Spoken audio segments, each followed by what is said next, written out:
Well, g'day baseball fans, welcome down under.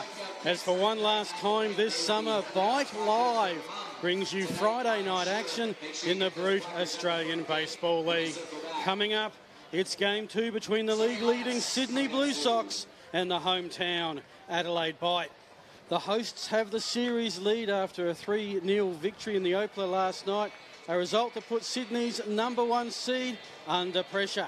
Tonight, we're here to strike out cancer, and joining me, Phil Hurden, a man who always brings the heater, Fraser Fife. Fraser, the Bite have the series lead.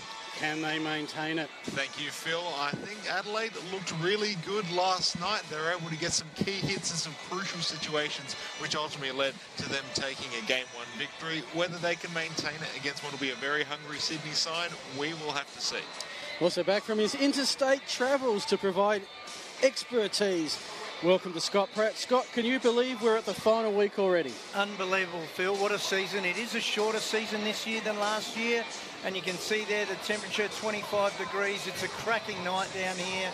And it's only 28 miles an hour, the wind. So blowing from the breeze, blowing from the sea coming in, could cause some havoc out there at right field. Well, after a disappointing Week 9 swept by the Aces, the Bite responded last night.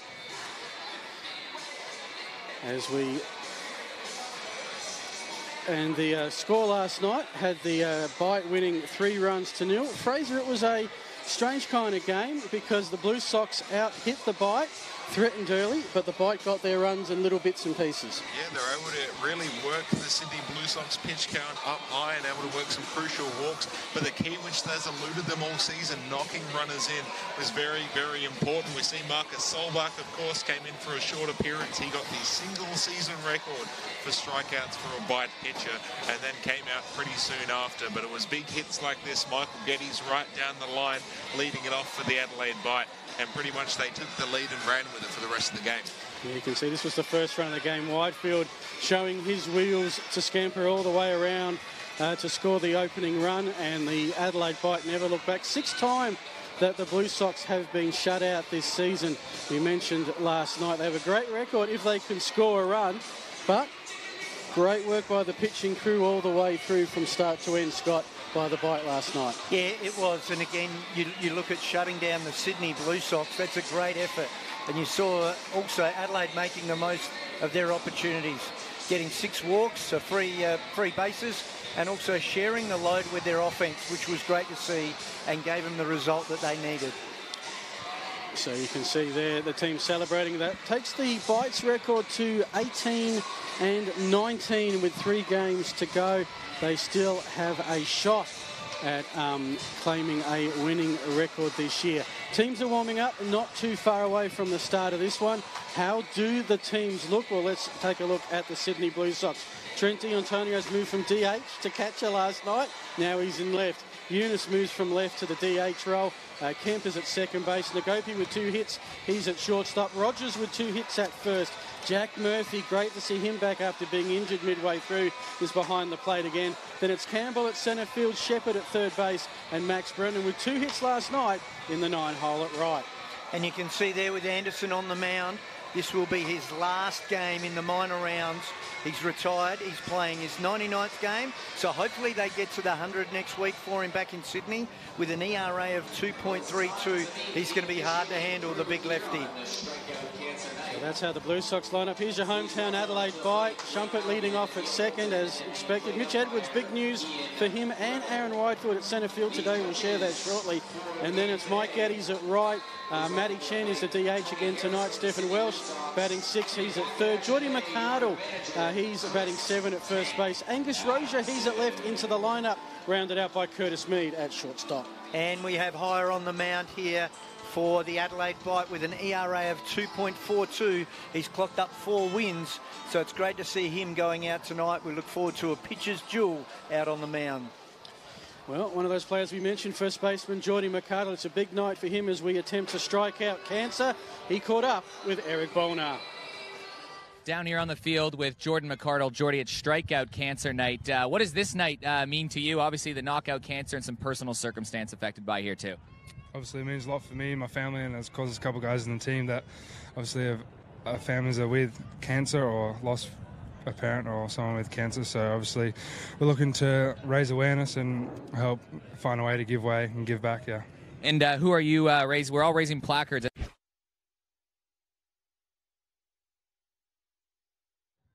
Down here on the field with Jordan McArdle. Jordy, it's strikeout cancer night. What does this night mean to you? Obviously the knockout cancer and some personal circumstance affected by here too. Obviously it means a lot for me and my family, and there's a couple of guys in the team that obviously have families are with cancer or lost a parent or someone with cancer. So obviously we're looking to raise awareness and help find a way to give way and give back, yeah. And who are you we're all raising placards at some point in the inning. I'm raising for Jamie over here. Who are you raising for? So sadly my mum passed away in late July, so tonight will be for my mum, and yeah. And you're raising some money as well too and going skydiving for it. Tell us about that. Yeah, so unfortunately I actually found out today that I'm not going to be able to do the skydive, but Tank's actually going to step in for me, and Tank's going to jump out of the plane. So we're going to help raise the money, but Tank's going to do the jump for me. And on the field tonight, nothing to play for in terms of the standings, but last night it was anything but. You guys were fired up for that game. Definitely, we're out here to, shake the competition up a little bit, and I guess just keep winning and having fun. This is probably the last time we ever played together, so we'll enjoy it and just see what happens. Best of luck today, Jordy. I know your mom's with you on the field today. Thank you, mate. Appreciate it. Thank you. Thank you so much, Eric, and for Jordan, and a big night for the Adelaide Bite. And yeah, that is truly something, raising some money. Let's jump out of a plane, and well done on Tank on taking on that role. Not something you would probably find me scared of heights. No, Tank, jumping on the bullet, jumping on the grenade, just doing his part. So good on him. That's the sort of guy Tank is, there to pick up the pieces for the boys and do whatever needs to be done.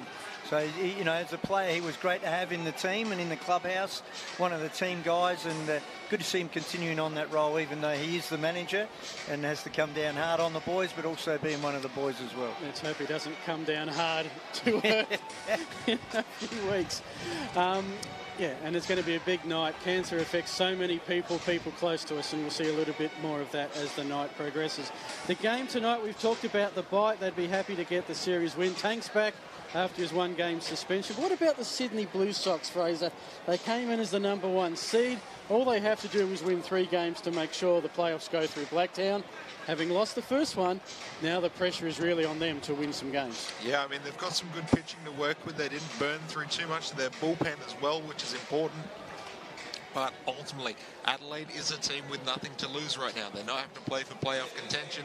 They are playing for bragging rights, finishing off with a strong series. They can play free and easy. You feel like Sydney, they've just got that pressure on them at the moment. They're still trying to solidify top spot. Yeah, very interesting situation here. You can see that Adelaide are a lot more relaxed, and they'll just play baseball, and you can see they've made a few changes, and also having Hire on the mound is really going to set the tempo for them. But let's not make no mistake here with Anderson. He's going to be chomping at the bit to come out and really perform in his last minor round game. So as the kids get ready to take out the Bite to the field with some scores around the Brood ABL, Melbourne and Auckland are playing a double-header, and I hope they're happy to stay up late, because the early game, which I think was scheduled for 7 innings, is at the bottom of the 10th, and it's 1 run apiece. And all the other 4 teams in the playoffs will be going for Auckland to give Melbourne a rare loss, something unfortunately the Bite couldn't do last week. In Geelong, Korea, well, Brisbane belted the Koreans last night, but the Koreans got the opening run of their game tonight, but they're at the bottom of the 5th. The Bandits have recovered. They lead that one 3 runs to 1. And a big series between Perth and Canberra that stalled last night, a delayed game, underway now in a totally new game. Top of the 3rd, Canberra 2, Perth 0. We'll find out, hopefully, what happens to the makeup of last night. But we are the scheduled late game, and we'll bring you all the scores across a very big night in the ABL, because whilst the Bite are out of it, can only play spoiler. Fraser, there is a lot to play for this weekend. Yeah, a lot to play for and some interesting storylines developing. I think one of the key ones tonight, Adelaide only using 3 1/3 out of Marcus Solbach, having to go through Tamura, Perez and Chaffee with basically 2 innings apiece. So they've already burned through some of the go-to guys in the bullpen. They've still got to get through 3 more games. Yeah, look, I would say as he's leading in towards heading back to the US, that there's going to be some pitch counts, and they've got to look after him in his last game for the year. Yeah, certainly caught us by surprise with Solbach last night. We'll see what happens with Hire this evening. As you can see, the Bite being lined up, of course, on the feed. Please pass your comments. With a three-man team tonight, a chance to keep an eye on those a little bit more. And we will pass and talk about the comments as the game allows. Craig Anderson probably deserves a mention whilst we get a minute while they introduce. It's quite an incredible record. We know Matty Williams, first player to break 100 games pitching. A lot of that as a reliever. Yep. As a starter, it's that much harder because you pitch a lot of innings, but you only pitch one game a series every time. Definitely, and that's where it's really hard for a pitcher to clock up games, as you say, Phil, and also to sustain being healthy. You know, injuries do come in, so you've got to be careful there. Well, we all stand up now as it is time for our national anthem as we welcome Jessica Lupiasi to join us.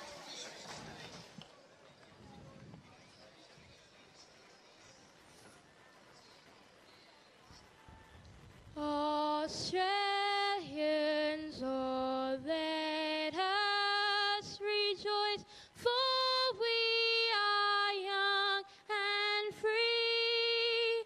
We've golden soil and world for toil. Our home is girt by sea. Our land abounds in nature's gifts of beauty, rich and rare. In history's page, let every sage advance Australia fair in joyful strains, and let us sing, advance Australia fair. And a big roar from a big crowd, especially in our stand over the Bite dugout down the first baseline. Thank you, Jess. Not too far away from the first start. A big night. Blue Sox have to win to keep that buffer ahead of Brisbane and Canberra. The Bite need to win to have any hope of a winning record this season. What's the tips, gentlemen? Well, I think Hire goes a fair way through this game. I'd expect at least 7 out of him tonight. I think that's what Tank Adams is expecting, barring an early blow-up. But I think it's going to come down to a pitching duel. You've got Anderson, who's really wanting to go out with a bang. And, you know, now that he knows that this is going to be it for him, Hire, you know, he's sort of been overshadowed by Solbach. So now he can be the man of the series and really come out and pitch a strong game. Yeah, I agree with you, and make no mistake here, Hire's going to be throwing everything at him, but I also think Adelaide Bite have got some players that are going to play for their future. Angus Roger in the lineup. I think we're going to see him jumping out, wanting to show that he's got something to keep on the roster for next year, and there's a few other guys that would like to be coming back next year. So I think you're going to see a aggressive Adelaide Bite team that are going to want to take Anderson and be the spoiler and hurt Sydney as their chances for the playoffs continue and take away that home final for them. Well, Kurt Hire, 4-4 record. He started all of his 10 games this season, 62 innings pitched. The ERA 2.42, so after a horror start, if you remember, first 2 at-bats in Brisbane, 2 over the fence at Newmarket, he's brought that down. He's allowed just the 8 home runs over the season, 8 walks, 37 strikeouts. That is a ratio you would love to have pitching at any level. Well, as you can see, the scene is set. It is a lovely night in Adelaide, about 24, 25 degrees. We're starting 4 minutes after the scheduled start. Trent D'Antonio on the plate, Kurt Hire on the hill, and with the mic, Fraser Fife. Thank you. As Trent D'Antonio, first pitch is going to catch the zone from Kurt Hire. Make it a quick 0-1 count for D'Antonio. Getting a little bit of action. Of course, one of the storylines with Jack Murphy's injury was D'Antonio going into the catcher's role, and then Sydney having to surrender their designated hitter from at the top of the 5th onwards. In the end, didn't actually hurt them. Wingrove, they managed to work the order around, and when it was time for the pitcher, they changed, and Wingrove came in and got a hit. Wow. So it actually worked for them pretty well in the end. Oh, I think they're hoping that Murphy's able to stay the full 9 as ball out towards Welch at 3rd, and the throw will be in time to McArdle. So quick out number 1 for the Sydney Blue Sox. Just to set the Bite up defensively, you can see Rozier in left, Whitefield centre, Geddes in right. Stephen Welsh already in action at third base. Curtis Mead at shortstop, Nick Shumpert at second. Geordie McArdle in action already at first. Mitch Edwards behind the plate. Matty Chen the DH, and as you mentioned, Kurt Heyer has the start on the hill tonight. An interesting move with Mead at shortstop and Shumpert over at second base. Yeah, we saw light body play there last night. Was able to get quite a bit of action going. Had a line-out double play to end the inning and had a couple of diving stops.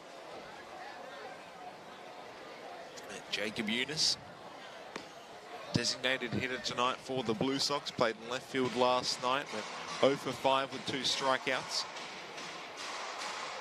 So Kurt Heyer, this is his third continent he's played on.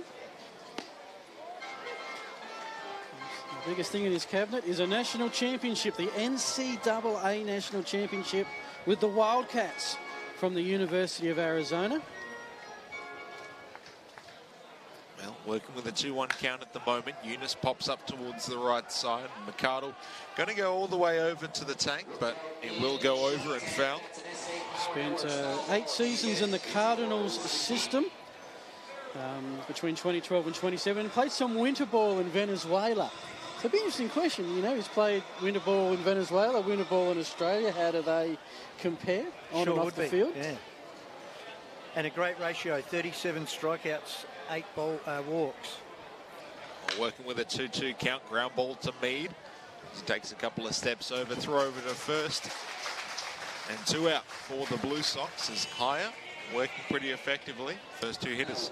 G'day to Rodney, who joins us one last time, and all the others on the feed. Someone says Blue Sox Nation is here. Well, that's good. That should increase the viewership no end. And Kurt Heyer, just to round it, after being released in 2017, he's played indie ball for a few teams, the CO City Explorers, the Trios Riveras Eagles, I think, from the Can-Am League, and Southern Illinois Miners in the Frontier League this season. Pitched 19 starts for the Miners, an 8-7 record, an ERA of 3.96, something he's managed to better down under. Now Dwayne Kemp, second base yet again. Played second base last night, went 0 for 4. And I think he might be getting one here. No, it's going to hang up. It's going to get past Geddes, though. Kemp getting on his bike, rounding first into second. Turns it into a casual saunter and gets in standing up as the Sydney Blue Sox get their first base runner on here in the top of the first. And they all do that funky little thing with their hands above their heads. Scott, you're a man of the players. What's all that? Yeah, it's come in over the last couple of years now, and I think it started off way back in Little League, actually.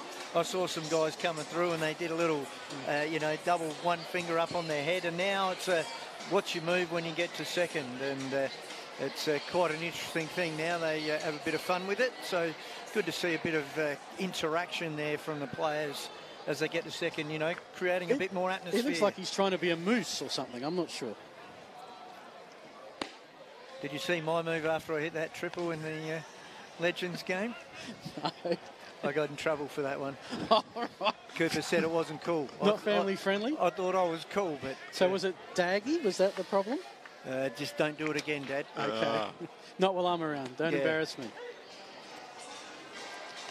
Well, Gift and Gope stepping in for his first plate appearance. He went 2 for 4 last night, still hitting the 350s. Got a good opportunity to get Sydney up early. As he flares one into right field, it's going to drop in front of Geddes and keep going. Kemp going to round third, heading on to home, and Gope will end up at second base. And Sydney score the first run, make it 1-0 here in the top of the first. And Heyer early on gives up a couple of hits, and Sydney with the early advantage. We mentioned last night that Sydney have a very good record when they can score just 1 run. 6 of their 13 losses have been shutouts. They are 23-8 when they score just 1 run. Wow, that's at least just 1 run. Very interesting, though. 2 balls split the gap right there. Just short of Geddes taking that catch, it would have been out of the innings. And that's how quickly and how fine this game is. Hit them where they ain't, as we say all year and all season. And 2 Sydney Blue Sox players have hit them where they ain't and gives them a run to start. Almost exact same spots, like aim for that phone tower. Well, could we see 3 for 3? Jason Rogers stepping in. I am a big fan of a player that can go the other way with the ball, and that's what we call going the other way. Just keeping their shoulder in and being able to drive a ball to centre right, or right centre as they say nowadays, and that's a sign of a good hitter. A lot of guys try and pull the ball all the time and they'll ground out to shortstop. So some good hitting there by the Sydney Blue Sox. And sometimes if you try and go the other way, you can't hit it with all the power, but then that's where it lobs in the gaps. That's right, and that's a key to hitting. You know, the biggest problem you see with a lot of hitters, they'll make the mistake. They'll open their front shoulder and then they'll roll over to shortstop with a ground ball. So, and especially with 2 out and a runner at second, you want to drive that ball into the gap. Kurt High, looks like he's playing poker, mixing that baseball around in his hand. Yeah, well, at the moment, he's in a little bit of a situation. He is. Well, 2-2-2, first Richie of the night. Sydney already got a run across the board. Rogers, no slouch at the plate. And then Gopay at second. And Gopay towards third. Stolen base attempt, but Welsh not covering third. At least not going for the tag anyway. So Gopay will get in, but a full count now. I think they're, Steph Welsh, conscious of Rogers with the power. Run potential opportunity. Yeah, and also a power hitter as well. So not giving up a hole and heads up base running there too. Is it just me, or is Mead a little bit closer to third than where he'd normally be positioned? Not by much. Yeah, there is a shade there, you're right. Well, payoff pitch for Hire.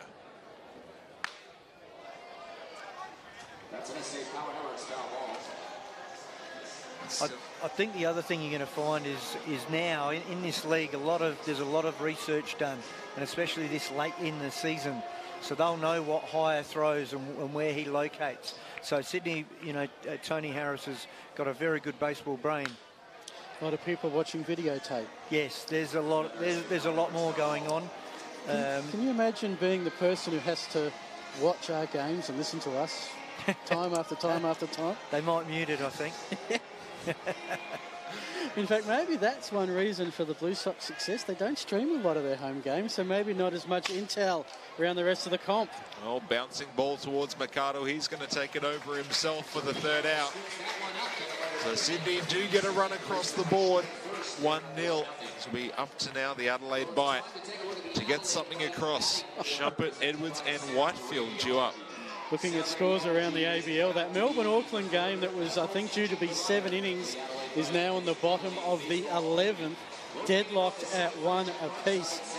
Brisbane at the bottom of the 6th lead Geelong Korea 3-1. Bottom of the 3rd, Canberra lead Perth 2-0. All 3 of those games, plus the late game between Melbourne and Auckland, if they ever play it tonight, will be, well, like this one, will all have an impact on the seedings. Interesting, tomorrow, Melbourne and Auckland have a double-header schedule already. So if they can't get their game off tonight because this one goes too long, could we be seeing a triple header tomorrow to finish off the Auckland road trip to end all road trips? I don't think on the scheduling side of things that sounds too pleasant, but who knows? We've seen crazier things in the ABL, and it would be a final weekend without something weird happening. So the ruling is no games on Sunday? Well, it's funny you say that. That was the initial scheduling, the idea being, and it was actually an idea we canvassed 2 years ago, was because we had a scenario back then of there being a crazy draw, and if a result went a certain way, they'd have to play a make-up game on a Monday somewhere to decide the playoffs. Why not play all your double headers by Saturday, have Sunday free for any make-up games? Of course, you do that, there's no make-up games required. And then Perth and Canberra, it's Perth and Canberra, not here. Perth and Canberra are not playing a double header tomorrow, although now they might be because last night was suspended. So it's a moving thing, Scott. Okay. And we'll keep track of it as best as possible. I should add, we have a final in Melbourne and another upset. The Tuatara have beaten the Aces 2-1. Wow. In 11 innings. Of course, Auckland are the nominated home team, and they batted in the bottom of the 11th, so they have walked it off. Wow, fantastic win against the Melbourne Aces. They'll be very happy with that. Yeah, so obviously the Bite softened them up for the Tuatara this week.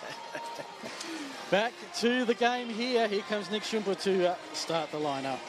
Are they playing in Altoona? Is that... Yes. Yep. Well, given it's an Auckland home game, to call it Altoona. So first pitch for Anderson will go over for a strike. As over the course of 9 games, 31 innings with a 1.29 whip, and as you mentioned, it's got 2.32 ERA. So a fine performance in what will be his final ABL season. One of the originals, and there ain't many left. And a 2-1 that's going to get past the third baseman into left field. Shumpert's going to keep on going round first into second. Bit of a bobble in left field, but he'll hold up. And Nick Shumpert getting him started off right.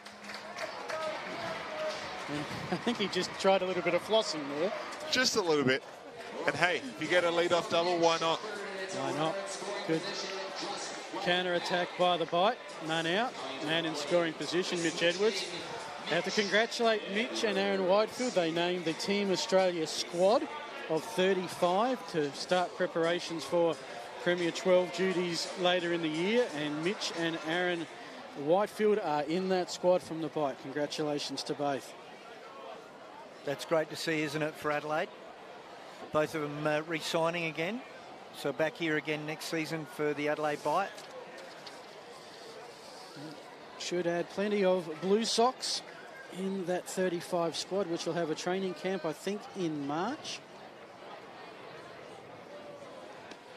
I read the article with Dave Nelson, and he talked about they're going to be doing a lot of testing and a lot of reviewing of that squad. So a very important time and a very exciting time for players to be in that squad.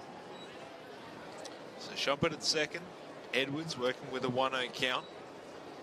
Anderson a couple of quick looks towards second, then the pitch. And Luke Jamieson reminds me on the feed that 2 other South Aussies made it. Now I know Josh Tolles. And do we call Dushan Ruzak a South Aussie?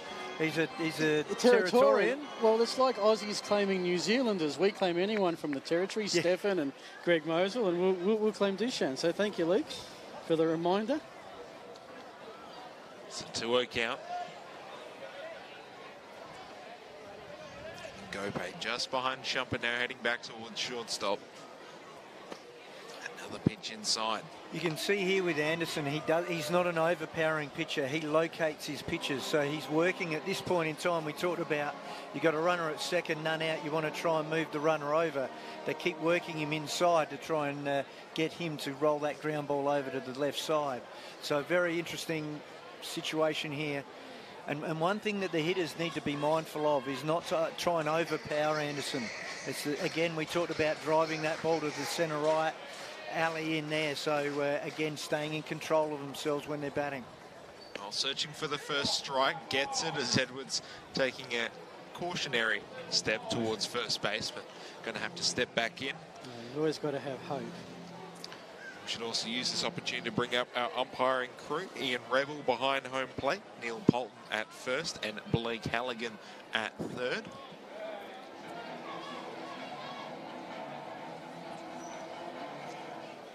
But Adelaide, early run scoring opportunity, mirroring Sydney's first inning. And there's the rollover. And the throw to first will be in time. Shumpert will move up, and home plate umpiring is calling it foul. Edwards wasn't moving, so it looks like we might have a little bit of a discussion here at the very least. We'll also have a conference just to give you the Sydney Blue Sox team members that are in the Team Australia squad. Dean Aldridge, Trent D'Antonio, Josh Geyer, Zach Shepherd, Todd Van Steensel, Luke Wilkins, Jacob Eunice. And Alex Wells, I'm not sure if I should include Alex. I'm not sure if he's actually in the ABL this year. Haven't cited him but he has some Blue Sox connection. And Edwards, well, they've ruled that was a hit, and Edwards was thrown out by 90 feet at first. Good heads-up base running there by Schumpert, third baseman coming in. So as you can see there, Shepherd making the play, dragging, coming forward, and then Schumpert getting that read and then taking that bag. So very well done by Schumpert with his speed on the base paths. Well, brings up Aaron Whitefield, runner at third, one out. Hard hit ball towards left, going back to the warning track, to the fence. It's going to bounce in front. Schumpert taking up from third. Whitefield will get into second, and Adelaide have tied it up, one apiece. Well, Sydney threw the first punch. Adelaide have thrown one right back at him. A 1-1 ball game. And we're still one out at the bottom of the first. Stick by for a long night, I think, folks. They picked the spot beautifully there. Maybe about 5 feet short of where he needed to be for a home run. But Whitefield's got to second with his usual trademark hustle. So the Bite's still a man in scoring position. The leading run is 2 bases away. We talk about executing when runners are on, and that's been the big issue for Adelaide Bite this year. And then Whitefield was looking for a pitch to put deep into the outfield. So that was a great bit of execution that we like to see there from Adelaide Bite. The ball going deep. Schumpert was ready to tag up if the catch was going to be made, and no need, is just jogging home because it just went too far. So good baseball there by Adelaide Bite.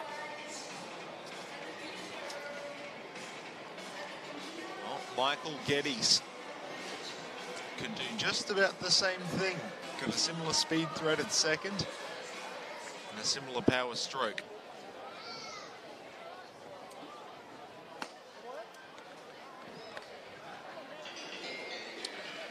It was a similar way that the Bite scored their first run last night. Back-to-back hits. It's amazing how hard it can be sometimes to score a run in just 2 pitches and one's on the board. Well, Whitefield off towards third, popped up to Murphy as he's taking a look at it. Whitefield going to have to basically do double the work and get none of the credit. And we talk about sometimes pitches being an elevator shaft. That came right down on home plate. That literally went straight up and down. You could not actually do that if you tried. Oh, not as a player, no. As a coach trying to do pop-up catches for a catcher, that's perfect. That's a challenge that all coaches try to have. The perfect pop-up for a catcher. So John Edwards has chimed in about Mitch's at bat, basically saying he clearly hit his foot. Something about Muppets might leave it at that. Fair enough. We'll leave that one alone.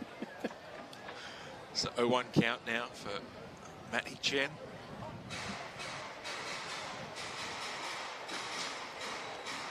So designated hitter tonight, Steph Welsh behind him, Jordan McArdle in the 7-hole. But both teams 1 run, 2 hits apiece.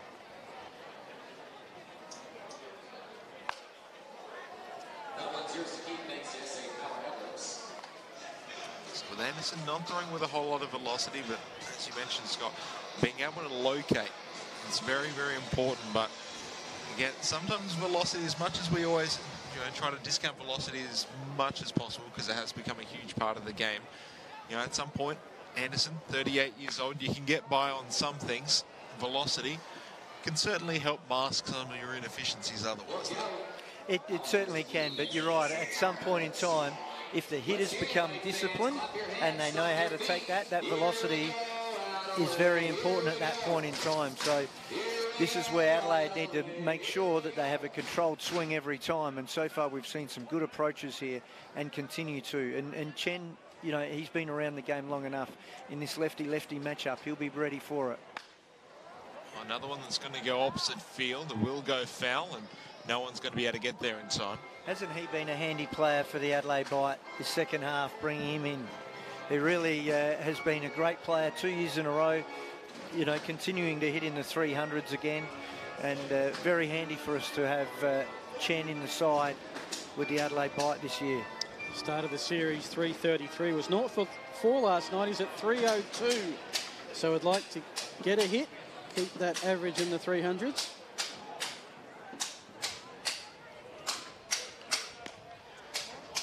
And players probably don't think a lot about average through the season, but these are their last few at-bats.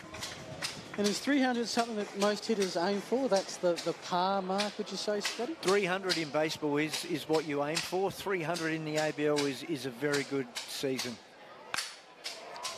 Chen skies one towards Campbell. And he'll take it in on a couple of steps as that will retire the side. Both teams put a run on the board. Still tied at 1 apiece. Well, Zambreros have been a proud Adelaide Bite partner this season. Recently, they gave the players a challenge of a different kind. There's no doubt that Zambrero has been a home run at the ballpark this year, and it's got a few of the Bite players talking about who is the best eater. Well, we've got a few Bite players inside Zambrero right here in the Kilo Burrito Challenge. We've got Austin Gallagher, first baseman, Jared Wilson, also from America, George Perez, Jorge Perez, and Matty Chen, all the way from Taiwan. We told you can eat a lot of food. Is this true? Yes, it's true. Who can finish the burrito and who can finish it the quickest? Go. Well, they're underway, and of course, burrito eating is an ancient Aztec tradition believed to be invented back in the early 1300s. And Austin Gallagher gets in with the first bite. Everybody here with different strategies. Matty Chen just digging right in. George Perez just taking huge bites at a time and just nibbling there. Just nibbling, tucking away is Jared Wilson. Slow and steady wins the race. Austin Gallagher, he's the odds-on favorite, going with lamb in the burrito. And 2 sauces, including a chipotle sauce, which is a bold strategy. Matty, mid-chew interview. Good? Good. Galley with a huge bite. This is taking Adelaide Bite to a whole new level.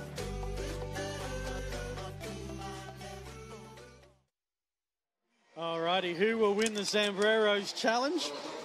Well, stick around, we'll find out later on. And can certainly recommend Zambreros. We've had a few of those burritos up here in the booth, and they are sensational. Absolutely. So with our short turnaround, we have our own Zambreros challenge every week. I reckon next year it should fantastic. be. I reckon next year players versus commentators. Yeah, I think we might lose that one. Anyway, back to the ball game. Great to see him back. We're a bit worried when he hobbled off halfway through. We think with a hand wrist injury. Copped a hard one last night, Jack Murphy, but Aussie Jack is back. And a chance to get the Blue Sox underway in the second inning. Leading into the playoffs, it's certainly one thing that you're mindful of. He wants some more at-bats, and this would be great for him to get an opportunity to get back out there again. It was 0 for 3 last night, struck out twice and copped a souvenir to boot.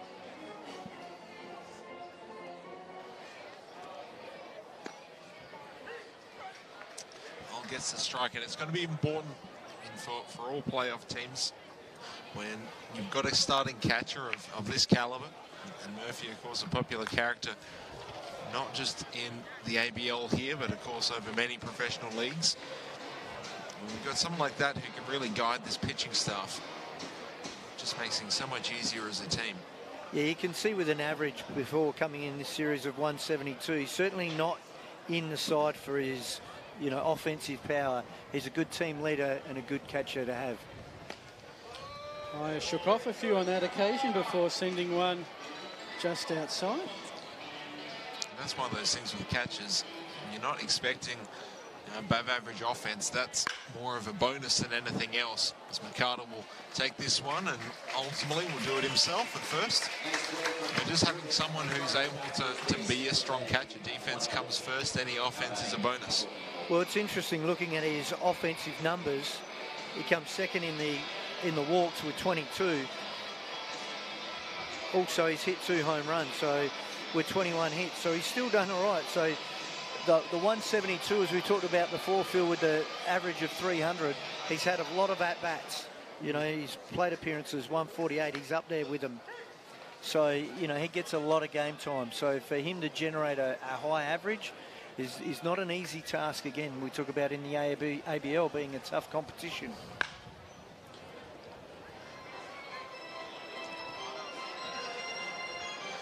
Well, goes into the tunnel of the tarp out in left field, and the fans give it a bit of applause. Yeah, and a good crowd in for the final Friday night of the season. Expecting another good crowd tomorrow. It's the T-ball bash with the kids from age 4 to 10. Having some clinics and practice and skill sessions with the Bite players before the first of a double header. If you're in the vicinity, come on down. This is one of the biggest crowds, isn't it? This is up there with the last series. Well, fly ball out to Rozier in left as he will hesitate and then take it in the glove.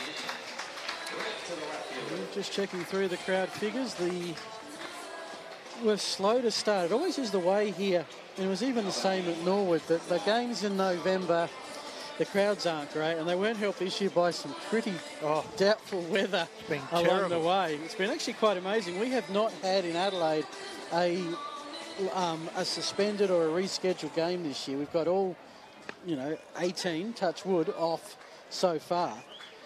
But yeah, once we hit Christmas, the crowd since then have built nicely and enjoying the remodelled facilities. And come rain, hail or bright sun, those undercover grandstands are a great addition. Yeah, it is disappointing, that slow start, and the weather wasn't the greatest either. It would have been good from the start to get the crowd here early, but hopefully this builds on it with the new field, the new stands, everything built for the spectators' comfort. Shepherd flies out to right, and Geddes will take it, as that will be the third out for the Blue Sox. Higher gets them 1, 2, 3. Alrighty, well, something new we introduced last night is a official trivia question. This is thanks to SA Power Networks. We've often thrown unofficial ones from left field for Fraser. Here's the question. Since Adelaide Bite's first game in 2010, which team do they have the most wins against? 3 possible answers. A, the Sydney Blue Sox. B, the Canberra Cavalry. Or C, the Melbourne Aces. Which team has Adelaide had the most wins against? Well, I'm going to get my answer in a little bit earlier than we did last night, but we spoke about Sydney's record here over the past couple of years last night, so potentially they could be an option as well. Who knows? Who knows? Well, I'd say I'd eliminate B, Canberra Cavalry, because we know that they've got a good record here.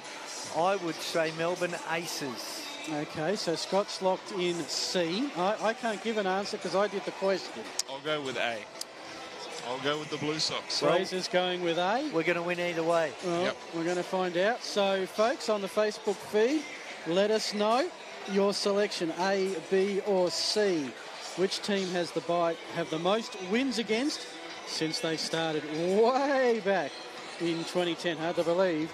We're almost at the end of 9 seasons. It'll be a decade of Bite baseball next season. That's exciting piece of history as well, isn't it, to see? And as we talked about before, having the Legends games and the Giants and former Adelaide Giant star Mark Paparella tuning in, so we should say good day to him, and always tears it up at the Legends game. He was best on ground again at this one, and telling me to ease up on the burrito challenge. Score check, it is 1 run apiece. Bottom of the second. I'll see him tomorrow morning at the Seahawks tryouts and try and look a bit thinner. Just suck it in a bit, that'll work. That only works for so long, gents. Hey, 23 years and going strong. Fly ball out towards left field as D'Antonio will take it. First out. So, as we come back to this game, it's interesting. Both teams have scored a run to start things off. The pitches are starting to settle down. Craig Anderson has one sort of a record. We'll try and get through this innings. ABL Pitcher of the Year in 2012-13, represented Australia in multiple World Baseball Classics. He's 2 strikeouts off 350. Wow.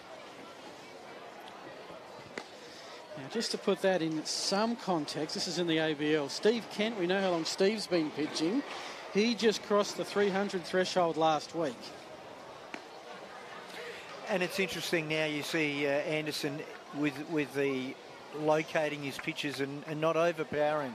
So to get to that many strikeouts is an outstanding achievement. It is indeed. So, been there since the start. 98 games, 547 innings pitched coming into tonight. Career ERA of 3.63. Ground ball to second. Kemp gathering, and the throw to Rogers will be in time. 105 walks, 340 out strikeouts, a whip of 131, and his batters have had opponent batters an average of 280. Great to see last week, his final regular season home game, maybe last game at Blacktown. He got his first win of the year. That's how you'll have to finish it off. 5 1/3 innings pitched. That's fantastic. And 5 1/3, that's a good setup there, right there, for the Sydney Blue Sox in that game. So giving him the opportunity to get that win. And it wasn't easy because he was the scheduled Game 2 starter on a Friday night. And they had a bit of rain in Sydney, and he never got to start. Okay. He had to start 24 hours later. We know how starting pitchers have their routine.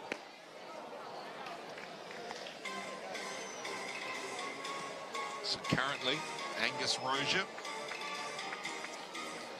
1-1 count.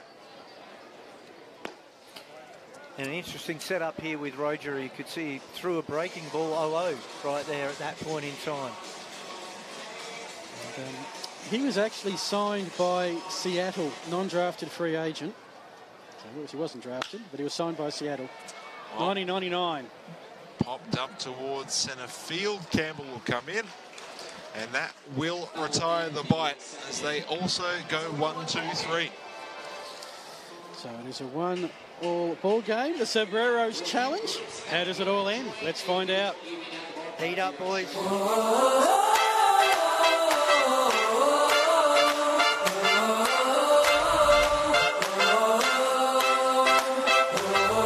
Hi everyone, and welcome to the Crow Show, brought to you by Foodland. Hello everyone, and welcome to another episode of Footy Plus.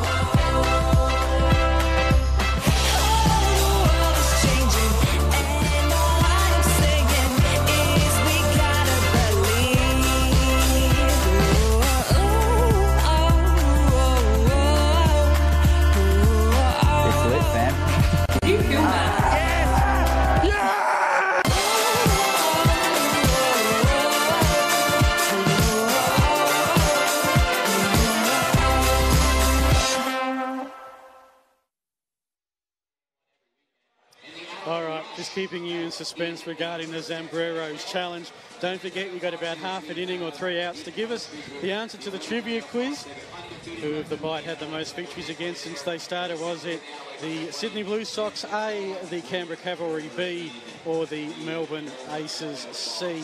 I'll give you that answer shortly. Right in this ball game, it is 1 run apiece. Coming up, it will be Max Brennan, who had 2 hits last night in the 9-hole. And then the Blue Sox will go to the top of the order with Trent D'Antonio and Jacob Eunice, as Kurt Heyer sets about his 3rd inning of work.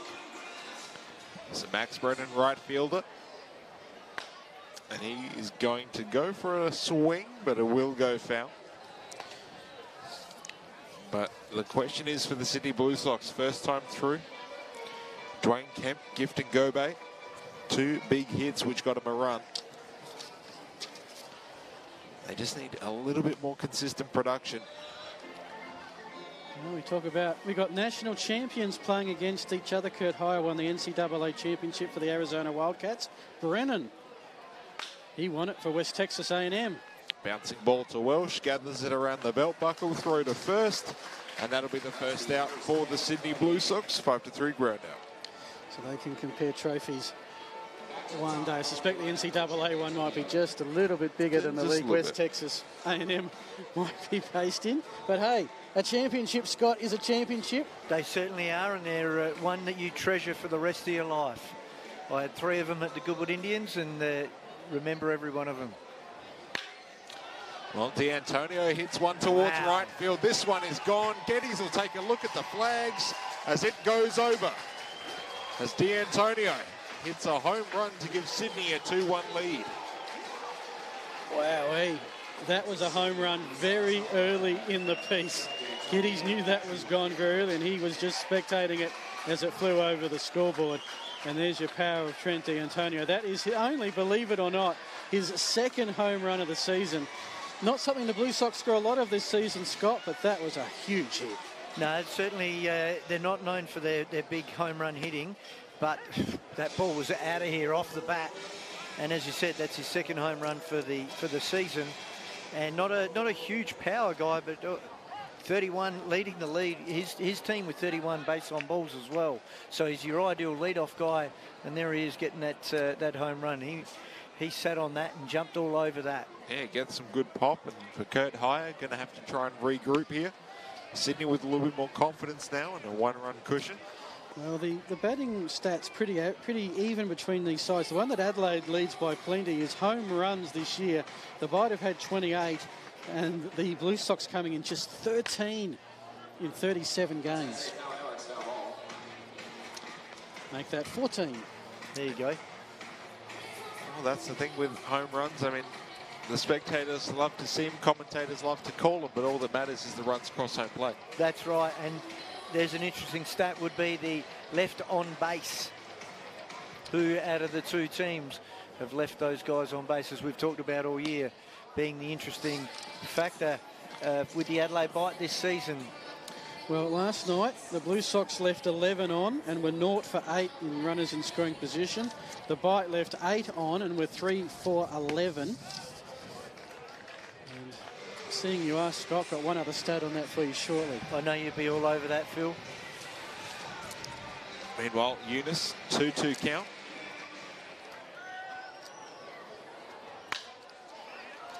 He gets one that's heading towards Shumpert. Whitefield will come in and grab it. So second out for the Blue Sox. No, that ball dropped in. Oh, it did drop in. It was hard to see in between Shumpert and Whitefield, and just dropping right in there. We call that a dying quail or a bleeder, just dropping in, and those you don't like to see as a pitcher, and as a hitter you like to get them go your way. So just the stat that I was going to mention was left on base last weekend. The Bite left 36 on base, swept by Melbourne. Sydney won the series against Auckland, but left 34 on base. 2 less, 3 more wins. Timing is everything. Well, I think that's part of it. The Bite had left 14 on in Game 3 and 11 on in Game 4. There it is. And you were there for it. I was. That last game was an unbelievable game. Oh, Kemp, bouncing ball. Mead can't get the clean pickup. Going to go for first, but not in time. So Blue Sox, 2 runners on, 1 out. And it's going to bring up Gift and Gobe, who did get the double to right, drove in Sydney's first run.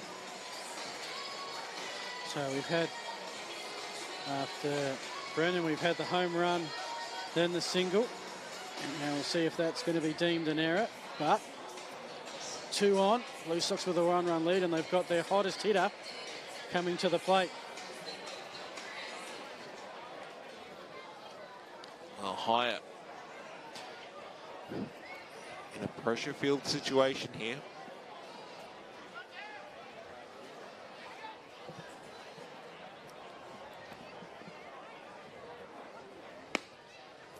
Crucial first pitch strike, 0-1 count. I've been sitting around the high 80s mark for fastball velocity.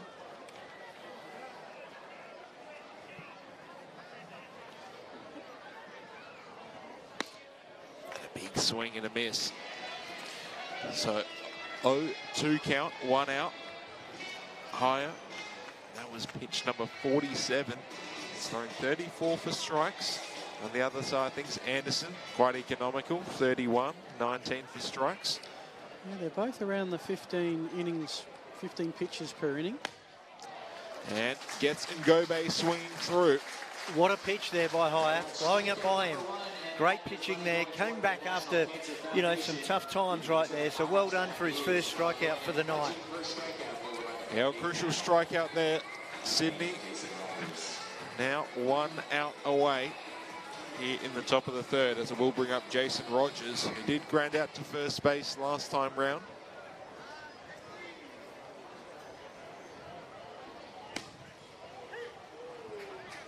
Higher, past couple of pitches. He's just attacking the zone right now. Yeah, I think he wouldn't be too happy right now to be in this situation after having the home run hit off him and then a little bleeder there. So now he's and an error with Curtis at shortstop. He's firing up here. He wants to get out of this innings. He has really changed up the tempo here. You can see that. He's blowing smoke right now. Give me the ball back, get back on the mound, and here he goes. Well, another 0-2 count, another 2 out, and another 2 on for the Blue Sox. Spinning that grip around it. You can see taking his time on an important pitch.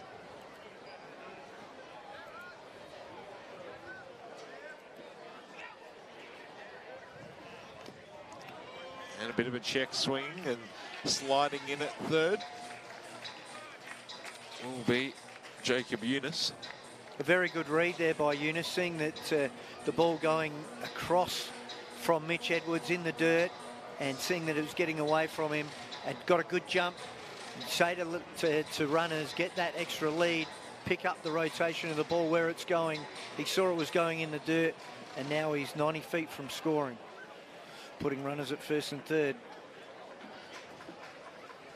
Still 1-2 and Rogers doing a good job with the 2-strike approach. Hire's got to be smart here now. You could see the anger in him, that it's not all about just blowing it by him, because they'll just get set for that fastball and jump all over it. So he's really got to be smart. Yeah, well, especially someone of Rogers' quality. He's sitting fastball and you throw him a good one in a good location. Oh yeah, he's ready for it. And that's where, you know, you've got to be smart in the way that you go about it and how you're going to locate this pitch. Well, runners at the corners for the Blue Sox. Bouncing ball. It's going to get past Mead into centre field. Eunice will score. And Sydney add another run to the tally. Make it 3-1 in their favour. And a good hit there. And for Jason Rogers, the man they call the Panda, I've got that down as his third hit and his first RBI down under. So the man they call the Panda, and all of a sudden it's a 3-1 lead for the league leaders, Sydney Blue Sox. And a great approach there by Rogers as well. You can see Hire just throwing a lot of fastballs. He just wanted to blow it past them, and Rogers not really playing his game, just deciding to knock one up the middle. Yeah, exactly. You could see he shortened up the handle too with 2 strikes, and he's looking to use Hire's power and put that ball in play, and drove it up the middle nicely. Just watching the Facebook feed comments, and they exploding like fireworks with hearts and lights from that hit by Panda. Plenty of Blue Sox fans watching, hoping you're enjoying the broadcast. We'll try not to be too emotional as a Adelaide Bite fan in the corner here, Phil. I'm sure they will let us know if we're too out of control. I think as long as Sydney's winning, I don't think they'll care what we say. No, that's right. But they do come to town as a very professional outfit, led by Tony Harris, former Adelaide Giants coach and Adelaide Bite coach, manager, as we would call them nowadays. So we were talking about last night about how Sydney's improvement, a lot of it is down to their pitching. 4 solid starters, all of them leading different categories. They've got some real arms in relief, and they've got the best closer in the business in Tom Van Steesel, and reduced their runs allowed this year by more than half. Which means that if their offense can produce something, doesn't have to be a lot, but if they can produce something, the Blue Sox are usually right in the contest. Well, traditional baseball is all about defence. Get a solid defence, and then you build a championship team around that. And that's what obviously the Blue Sox have done. Well, 1-2 count. 2 out to Murphy. He pops one up in the outfield. Looks like Whitefield will be the one taking charge. He comes over towards left centre, and he will take it for the 3rd out, but not before Sydney put 2 runs on to make it a 3-1 lead. Almost time to reveal the answer in the trivia quiz.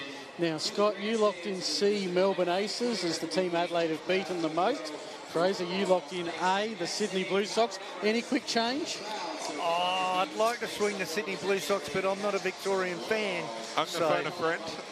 I'm staying Here with we go. Too late. It's locked in. Melbourne Aces. And just to put some context to that, This is up to date until last night. But we do have to be careful because Marcus Solbach is, I'm not sure if this is going to go towards his pitch count. He's thrown the glow balls into the grandstand, so someone keep an eye on that.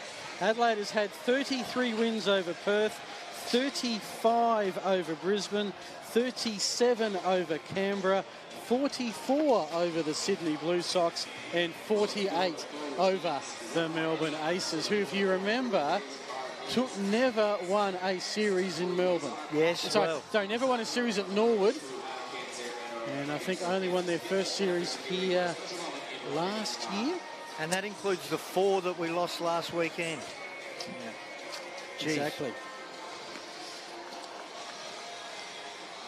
So just having a look at the crowd we've got here, enjoying a Friday night at the ballpark one last time. Of course, looking forward to the Brood ABL playoffs as spectators this year, presented by Boral, and it all starts with a wild card Wednesday and then 2 semi-finals before the ABLCS.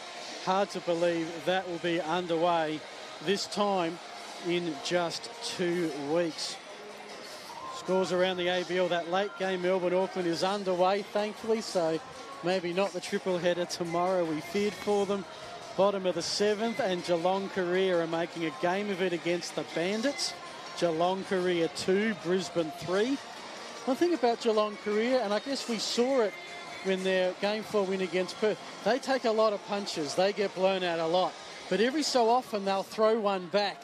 Well, we saw them here, didn't we? And the way they came about it, the way they came out swinging all the time was fantastic to see. And their approach, yeah, make no mistake, they still have some good baseball in them. So Curtis Mead will be leading it off for the Adelaide Bite. 9-1-2 will be due up. There's a ball that is a drifting foul and will go into the Sydney bullpen. It looks like potentially D'Antonio getting his cleats stuck in the fence, but he looks to be all right. It's not what you want. No, he slid in a bit, and you can see he was trying to get himself off the fence and just couldn't quite do it. Scary moment. Looks to be all right. Your lead-off hitter that's just hit a bomb. Yeah. Or if he keeps doing that, he won't have to run. A bouncing ball to Ngope, and throw to first will be in time. So, yeah, of course, for Adelaide, it's the last hurrah. 3 games to go. And sort of we're in that mode now of sort of wrapping up the season. But, of course, for Sydney, they've got it all to play for. If they win this series, they are the #1 seed, the semi-finals, and if they win that, the ABLCS will be going through Blacktown. And that last innings would give them some good confidence there. Just a quick one on that, Phil. You know, you saw there was a home run and then a little bleeder that comes in and then an error at shortstop, and then they've got a strikeout. They've got 2 strikes, two out, and you see the short-handed hitting from Rogers came up the handle and handled higher beautifully and executed, you know, and we talk about executing and getting runs to score, and it gives them an extra 2 runs. It gives them that lead right there. Yeah. There's your lead right there and there. North Shumpert 0-2. So lay off the breaking pitch. Just want to finish my chat about Craig Anderson. He signed with Seattle in 1999. He's almost up to his 20th anniversary. He spent a bit of time there, also then re-signed with the Orioles. He was with 9 teams in the minors over 8 leagues. 5 times he got to AAA. Wow. Or he played AAA over 5 seasons. Now, I'm amazed he can still throw anything. That is an outstanding effort, isn't it? 235 games in the minors, 213 starts, 1,291 innings. What a privilege to have him out here tonight. I think it'd be great if baseball fans here and around Australia saw and understood the journey that Anderson's been on. What a fantastic journey, and pleasure to have him throw for us tonight. Yeah, you combine the minors and the ABL, and that doesn't even include Australia, 1,800 innings. You certainly must have the recovery down, Pat. Well, from an 0-2 to a 3-2, Shumpert will hit this one out towards the left field side. So will be Campbell taking it out in left centre for the second out. And that is exactly what he's done and continues to do so well. That's got to be the 4th week fly out, just getting guys out in front. And you can see the difference there. That ball's got nothing on it. Guys are just the timing that he gets hitters out on, and that's perfect. And that is exactly what Tony Harris would be very happy with. And that's what a career pitcher, a smart pitcher, that's how they do it. And all the damages that's been done by the Adelaide Bite, Shumpert, Whitefield, within the first 3 batters of the game. And since then, things have just started to slow down. Anderson getting into his rhythm. He is in a rhythm now, you can see that. So we'll see if he can continue, as his pitch count only at 41 at the moment. He's thrown 26 for strikes. That's in comparison to Hire, who's at 58 and 42, respectively.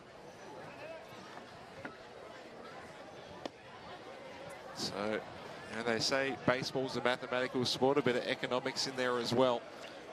If you've got a good pitch count, it makes things a whole lot easier for your manager. Meanwhile, Edwards hits one out towards the left centre gap. Diving stop by D'Antonio, going to come off the edge of the glove. Edwards is going to roll into second, and he gets in there. And Adelaide with a 2-out double. They're looking to cut into this 2-run deficit. And as we talked about, making sure you stay back on that ball, and Edwards did a great job waiting back, and he hit that hard. You could hear that crack off the bat. And the other thing he did well, and here's a catcher that at the end of his season, he rounded hard around first base. He saw the ball, got away from Antonio at left field, and he's run hard into second to get himself at second. So great heads-up baseball there by Edwards. Well done. So Aaron Whitefield, who did have a double to left, got all the way to the warning track. We're looking for something similar here to drive Edwards in.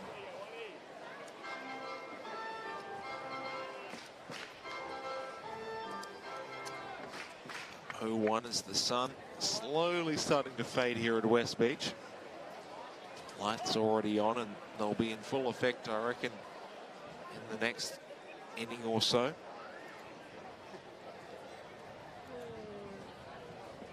As I said, a lot of this damage has been done. Shumpert, Whitefield leading to the first run. Now Edwards can add it in. All the production coming in the top 3.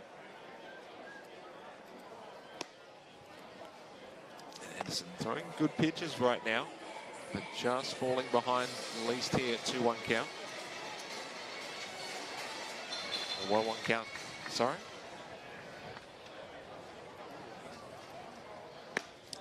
Just to let you know, the official scorers have ruled Edwards' hit as a double. And it would have been an extraordinary effort to make the catch. Yeah, 100%. And as Anderson, he'd be pretty happy to see Antonio lace out there trying to make that catch. And especially when you're 3-1 up. You make that catch, that really hurts. And another thing as well with Mead's misplay at shortstop having been called an error. Yeah, I would agree with that one. Just at that point in time, you've got to come in and get that ball, and that's an interesting one on the dirt. You really got to make sure that you get it right on that half volley, otherwise it can make a turn. And then the ball's playing you. You want to make sure you're playing the ball. Yeah, you have to commit one way or the other. And a 2-2 count. Richie. Here it is. Bouncing ball towards Ngope. Not a whole lot is going to get past him. Rogers with the pick. And that will retire the side. So Mitch Edwards gets a double, but cannot get home to give the Bite another run as they're still down by 2. Well, held you in suspense for long enough. It's time to find out who will win the Sombrero Challenge. This is the premier event on the South Australian sporting calendar. How quickly can Bite players eat a kilogram of burrito? Look at George Perez, though, here. He's getting down. He's over the halfway mark. George, you've got some Mexican background, don't you? Of course. Matty Chen is now just taking a selfie in the middle of his burrito eating challenge. Jared's catching up here. He might have almost caught George. Your jaw is sore? Matty's sore over here. Anyone else feeling some pains? No. Yep, George, feeling any pain? It's delicious. George Perez is on his scraps, but Galley's done as well, too. It looks like Galley's ahead. Perez needs to get it in there. Galley just has a little bit more. Galley's in there. Who's going to swallow it first? It's coming down to the wire. Galley is the winner. Right down to the wire in 9 minutes and 14 seconds. George Perez is going to finish close. Everybody a commendable effort here. Jared finishes it off.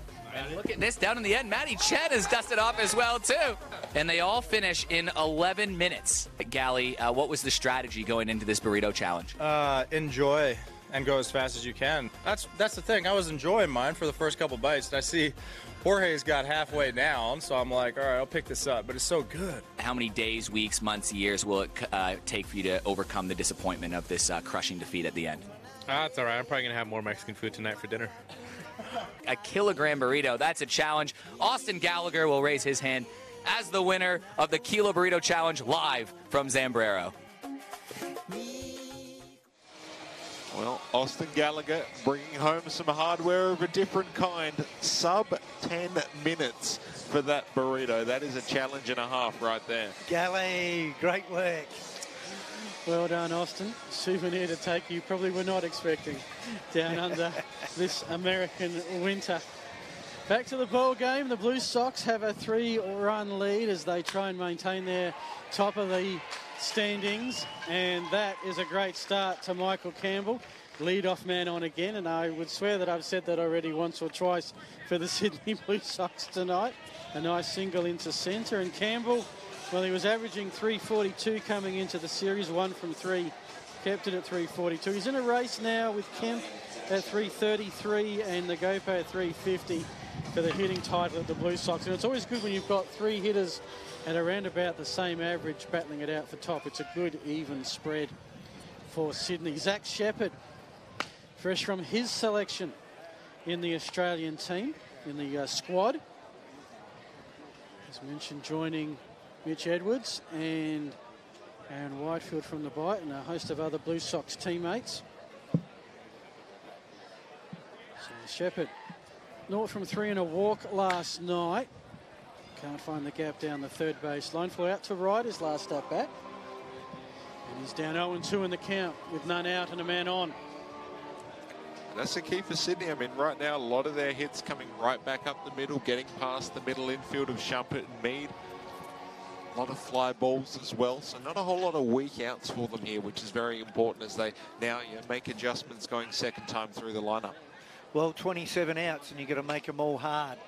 Got to make the opposition earn every one of those. And there's Hire with his second strikeout for the night. They're just checking, whilst I give you a sec, Fraser, just to check on Anderson's strikeout count. I don't think he's hit 2 yet. Hasn't hit 1. Still on the old goose egg. Still on the goose egg. Or the donut or the bagel, as we've had this discussion before. It's a donut. Yeah, 2 away from 350. We hope he gets there tonight, as now we've got Brennan, who's in the 9-hole, but he's creating a bit of carnage. 2 from 4 last night, a double and a strikeout. Took his average in just his 19th game this year from 200 to 241 in one effort. And now he's trying to find a way to get Michael Campbell around the bases. Campbell's only had one stolen attempt as that bounces. Double play chance? No, but the leading runner is out through the fielder's choice. And that is 2 away for the Blue Sox.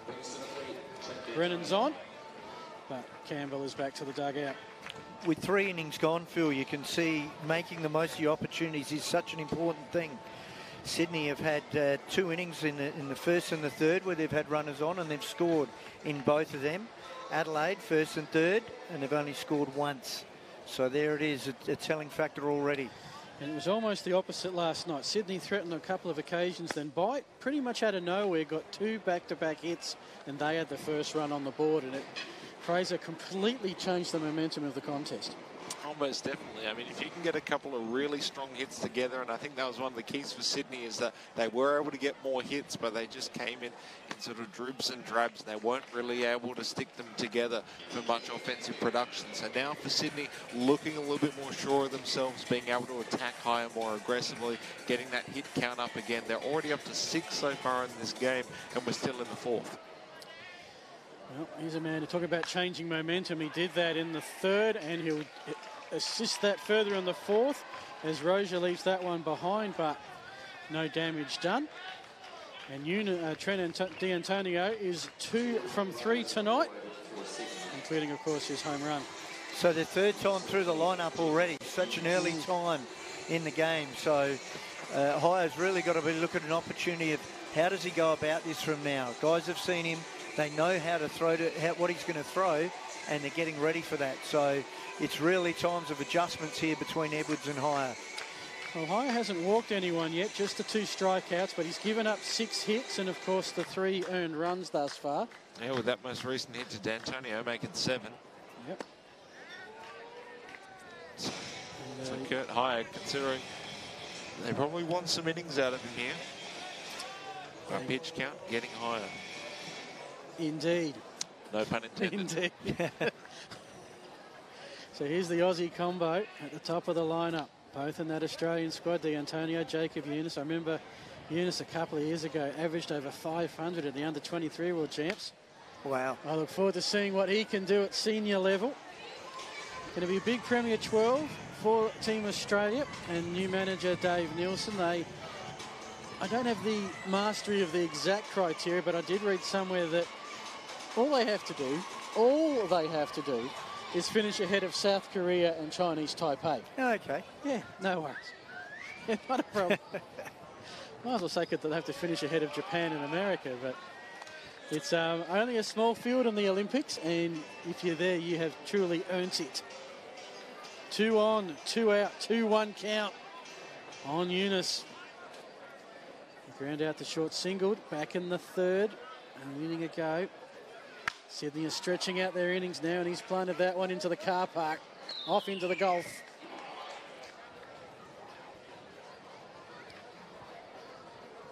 So, double Richie. Double Richie. Here we yes. Go. 2 on, and a 2-run ball game. It's 2s everywhere. Yeah. Something is about to happen. Hire under some pressure. Oh. And put that one right down King William Street, and Eunice is probably saying, I probably could have squared that off better. Fouled away. Well, he's got another opportunity here, but a big hit by the Blue Sox could give them quite a cushion early on in this ball game. Absolutely. Chance for the Blue Sox to break it open. And again, Eunice flies that one out to right, and that will land somewhere around the shark tank. Hire wanting to go with his fastball again, and we saw that before earlier in the innings before with Rogers challenging him and losing that competition. Now it's where he's got to be smart here in what he throws at this point in time. Well, this is the longest Richie we've had in some time. We've got our money's worth. And Eunice is stretching out this at bat. Hire trying to get through 4. And another foul, 3rd in succession. You can see the dust fly off the ball on that one. And Hire, the pitch count going to become a factor relatively soon. So, given the ball has been given to the pitcher who's spinning around in their arm, it'll be a clean ball. Then it's hit the bat. That dust is off the bat? Yeah, well, I presume so. But it's a clean bat. Yeah. Until he mops it in the dirt at the home plate. Yeah. I think that's where the dust has come from. So. Another stoppage here. It looks like the wind has knocked down the Shark Tank sign, so thankfully we've got some Blue Sox players going above and beyond. It has got a bit gusty all of a sudden, hasn't it? It has. Having been gone up to about, what do you reckon, 35? Yeah, having been sweltering through the breeze, through the week, with temperatures in the old century mark Fahrenheit. Cool change arrived last night, which was pleasant to call, and this is just another bit cooler, but still a great night to watch some good baseball. And this one higher, low and outside. We've got a full count, and this is a moment. They call them the payoff pitches. This could change a whole bunch of things if Eunice can connect. 2 on, full count. Through McArdle, couldn't glove it cleanly. Here comes the play around 3rd, and the Blue Sox have their 4th run. It's Max Brennan who rounds the bases, men at the corner, and it is a 4-1 ball game. Wow, what a try by Jordan McArdle, but what an at-bat there from Jacob Eunice. working it all the way to a full count. We sat on 2-2 for just about an eternity, and then he comes through opposite way, gets it through McArdle, and there you go. Outstanding hitting. As you said, that was a battle between pitcher, between batter, and again, driving that ball hard to the right side of the field, just getting away from Jordan McArdle there. But that was a well-hit ball and a great at-bat by Eunice. And hats off to him in winning that battle. I would have liked to have seen a couple of change-ups in there, a couple of off-speed pitches from Hire, and unfortunately not happening. And finally, Eunice got hold of that one. Well, if you think that was good news, Sydney fans, got even better news for you in a sec as Kemp fouls that. Got an update from Geelong. Top of the 8th. It is 3-3. Brisbane and Geelong career, top of the 8th, having been smashed by 20-plus runs last night. They've come back. Well, that's baseball. I love it. You know, one game to another, always completely different. Right here, it's a 1-1 count, 2 out. The Blue Sox have got 1 run this inning. Can they add to it? D'Antonio is 90 feet away at third. Eunice with that huge at-bat. He's looking for more stolen bases. He's already stolen 7. That one's put through the gap. Another run to the Blue Sox. Play at third and safe wild throw. Could be a play at home, but no. Eunice will stay at third. But it won't stop Dwayne Kemp from roaming around to second. This third out is proving impossible to get for the Bite. It's 5-1 Blue Sox. 2 men are in scoring position. Very good base running there by Kemp as he saw that the play going to third and then the play going wild and taking that base at second. But another good piece of hitting, as we say, going to the opposite field. Oh, it really seems like the Sydney Blue Sox have dialed in on Kurt Hire. Yeah, look, and again, I haven't seen much variation in pitches. It's like, here we go, here's my fastball, let's see if he can hit it. And the Blue Sox are stepping up, and you can see now, they're now sitting, and there it is. There it is, the breaking ball. Well, 3 straight singles will give Kemp the second base on the throwing error until the scorers tell us otherwise. 2 out. 5-1 ball game, and there is a precision hit down the right field line. This will clear the bases. 2 more for the Blue Sox, as that's hit into what's often triple territory, but that is a 2 RBI double. A gift Nagope, and that is his 27th and 28th RBI this season. And all of a sudden, we've got ourselves a blowout. It is 7-1 Blue Sox. And I reckon this might be it for Kurt Hire. Chris Adamson coming out in his motion to the bullpen after 79 pitches. Kurt Hire only able to make it 3 2/3. The crowd still applauding his efforts, but unfortunately for him, not a line score that he would like in his final game. He'd be disappointed with that in his final game, and just a couple of things not going his way in the third, and then changing the way he went about it, going with the fastballs a lot of the time. You really got to break that speed up, and that's why Anderson does so well, and we talked about that before. And if you're going to try and, against a quality lineup like this in the Sydney Blue Sox, if you're going to try and challenge them and try and hit my fastball, they're going to make some adjustments and they're going to hurt. And with 2 out, that hurts. A 4-run inning. Bang, bang, bang. All on 2 outs. Suddenly runners in scoring position, and the Blue Sox are converting. And for Kurt Hire, he had a pretty good season, but the bookends weren't great. The start and the end he'd prefer to forget. The rest, not too bad. Well, it will be Hirotaka Tochiya who will come in relief. So far over the course of this season, he has hit 6 1/3 innings, 7 games pitched for him, a 7.11 ERA and a 1.74 whip. So they'll be hoping to get some level of innings out of him. But considering Hire only going the 3 2/3, as I mentioned, they've already gone through quite a few pitches. They went through Perez, he went for 2, Chappie went for 2. You know, they've got Fitzgerald who came into the squad. He might get a bit of a run now, but you're sort of wondering going through the list of pitches. They've got quite a few they can use, but Again, do they want to burn them this early?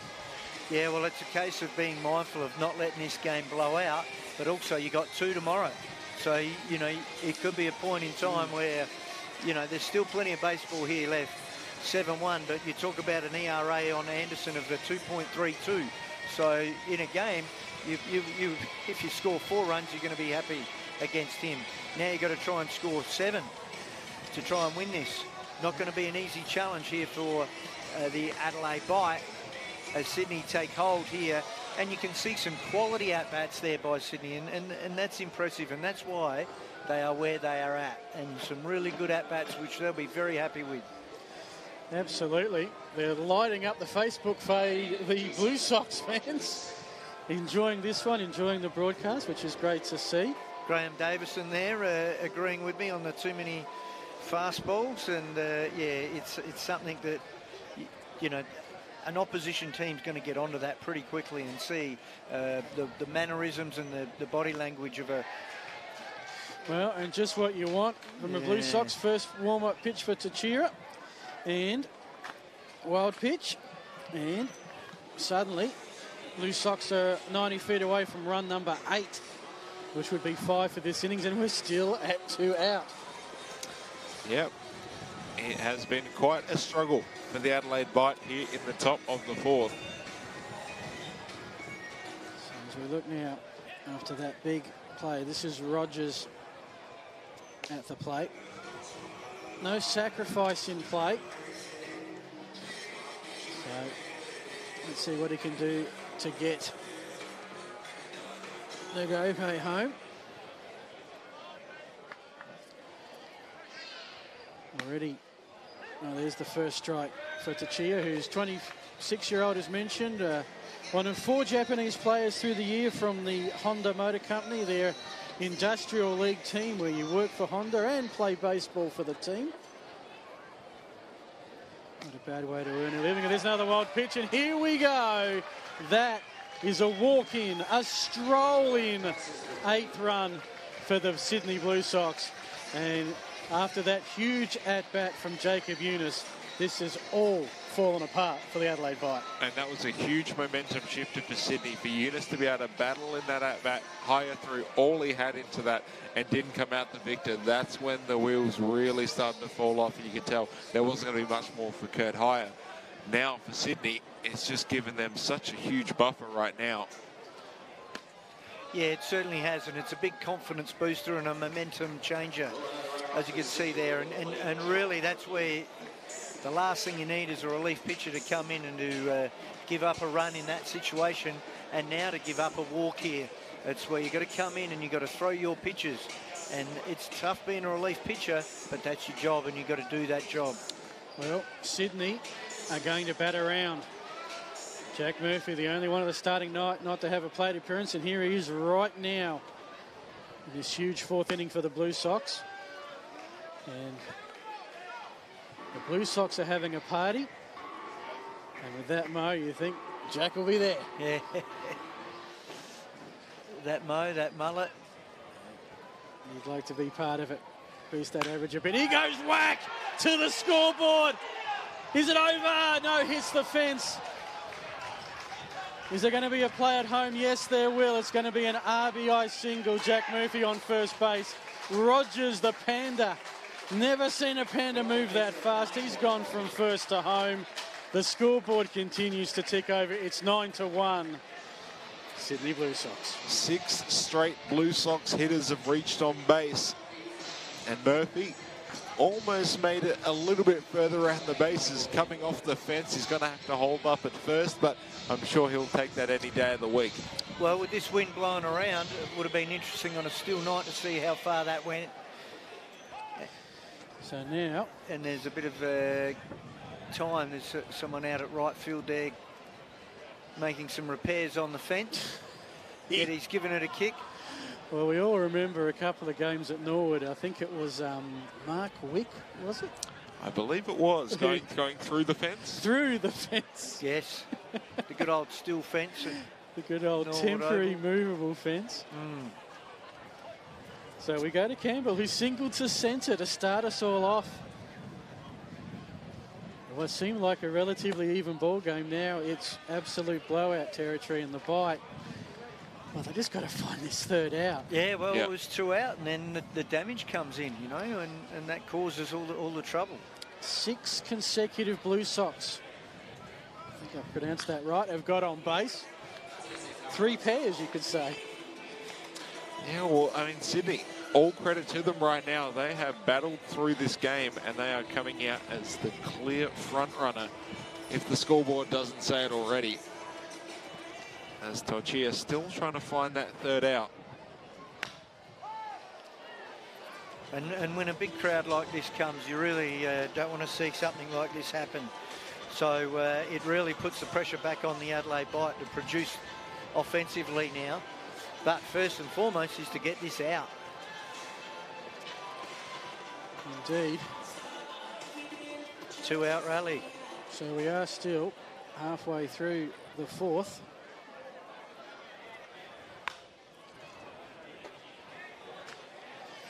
And Campbell is doing himself a bit of damage there at the moment. All self-inflicted. Well, the way Sydney are going right now, I don't think any Sydney hitter wants to be the last out. Certainly not. So 1-2. Campbell keeping it alive for at least one more. And certainly making sure they're getting their swings in, that's for sure. You see no movement there in the bullpen. There she goes. Our last sunset on Bite Live this year as the sun, well, over this weekend, will set on another Bite season, and the sun sets on the 4th for the Blue Sox. Not before they put 6 on the board and lead this one 9 runs to 1. So, of course, tonight, the Adelaide Bite with the important initiative of striking out cancer. And in the middle of this 4th inning, all the players and fans coming together for the National Cancer Foundation. And both teams will use this opportunity to pay their respects to loved ones. Those who have been affected by cancer, a very important initiative from the Bite. Great to see a lot of fan support in relation to this as well. Yeah, very much so. Great to see, and you know, we all put our cards up and remember those that have passed, those that have had to deal with the battle. And now, fans, we have reached the middle of the 4th inning. We now ask those wishing to participate to please stand with your completed placard honoring your chosen honoree. We all know someone affected by cancer, from close friends to family members. That is why the Adelaide Bite and the Sydney Blue Sox proudly support Strikeout Cancer Night. Tonight, we send a sincere thank you to all the fans for striking out cancer and to help to start something impactful within our community. We now call on our players, managers, officials, and fans to the line with their placards. And please join the Adelaide Bite and Sydney Blue Sox as we stand together, united against cancer.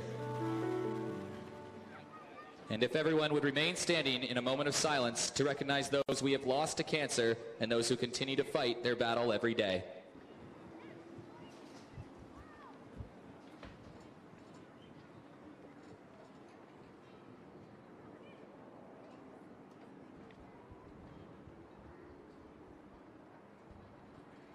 Thank you.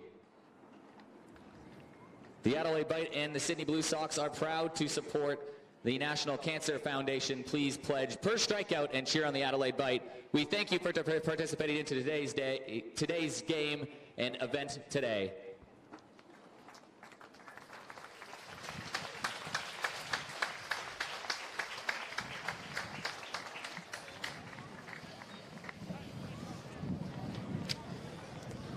Well, it's a bit of a timely reminder that there are games that sometimes we call battles on the field, and then there are battles in life. And for so many, cancer is one of their biggest battles that often is not won. It sure is, and it really brings you back to earth when you realise that we are just playing a game here and there are bigger battles in life, and what a great initiative by the Adelaide Bite. Well done to them, and a good opportunity to pay respects to many people that we've all lost. And there it is, a beautiful sight, the moon on the screen there.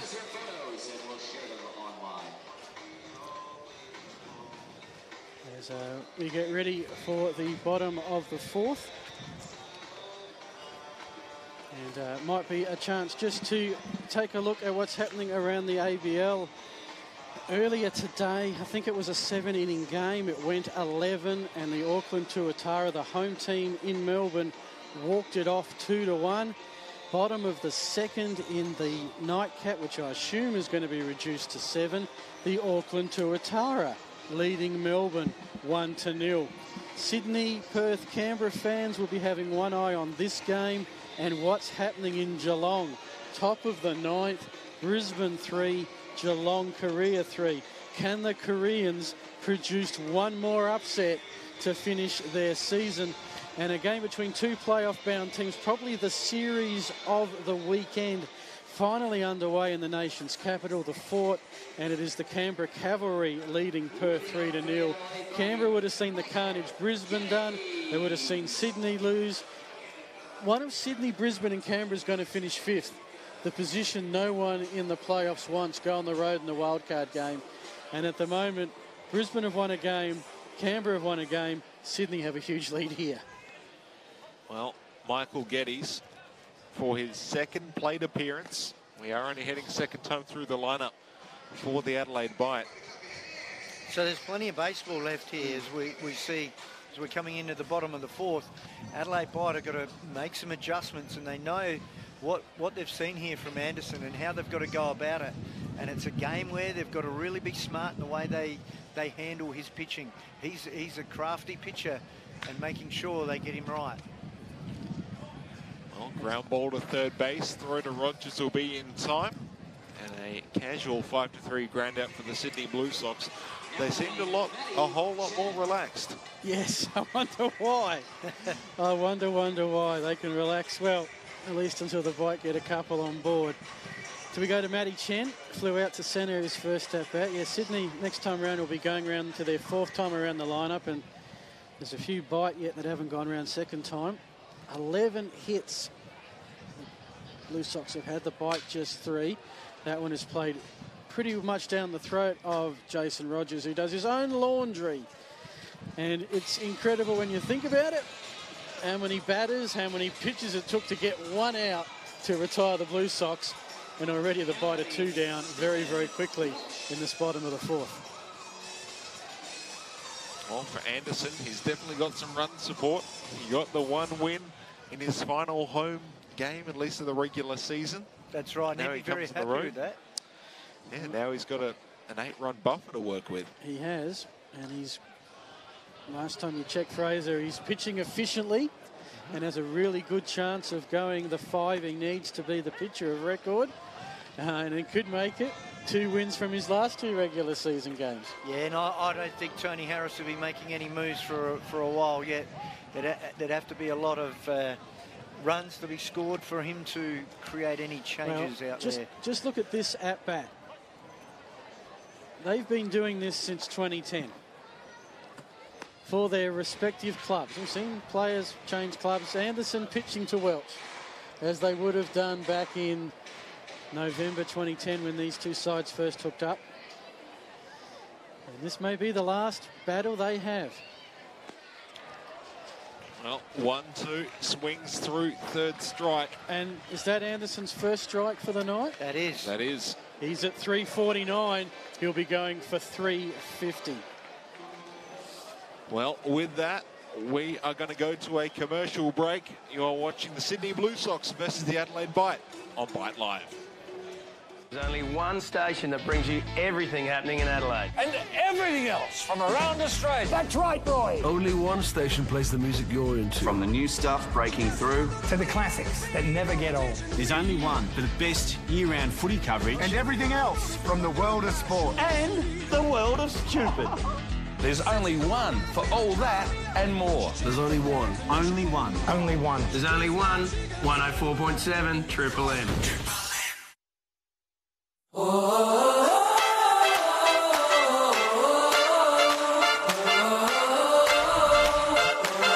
Hi everyone, and welcome to the Crow Show, brought to you by Foodland. Hello everyone, and welcome to another episode of Footy Plus.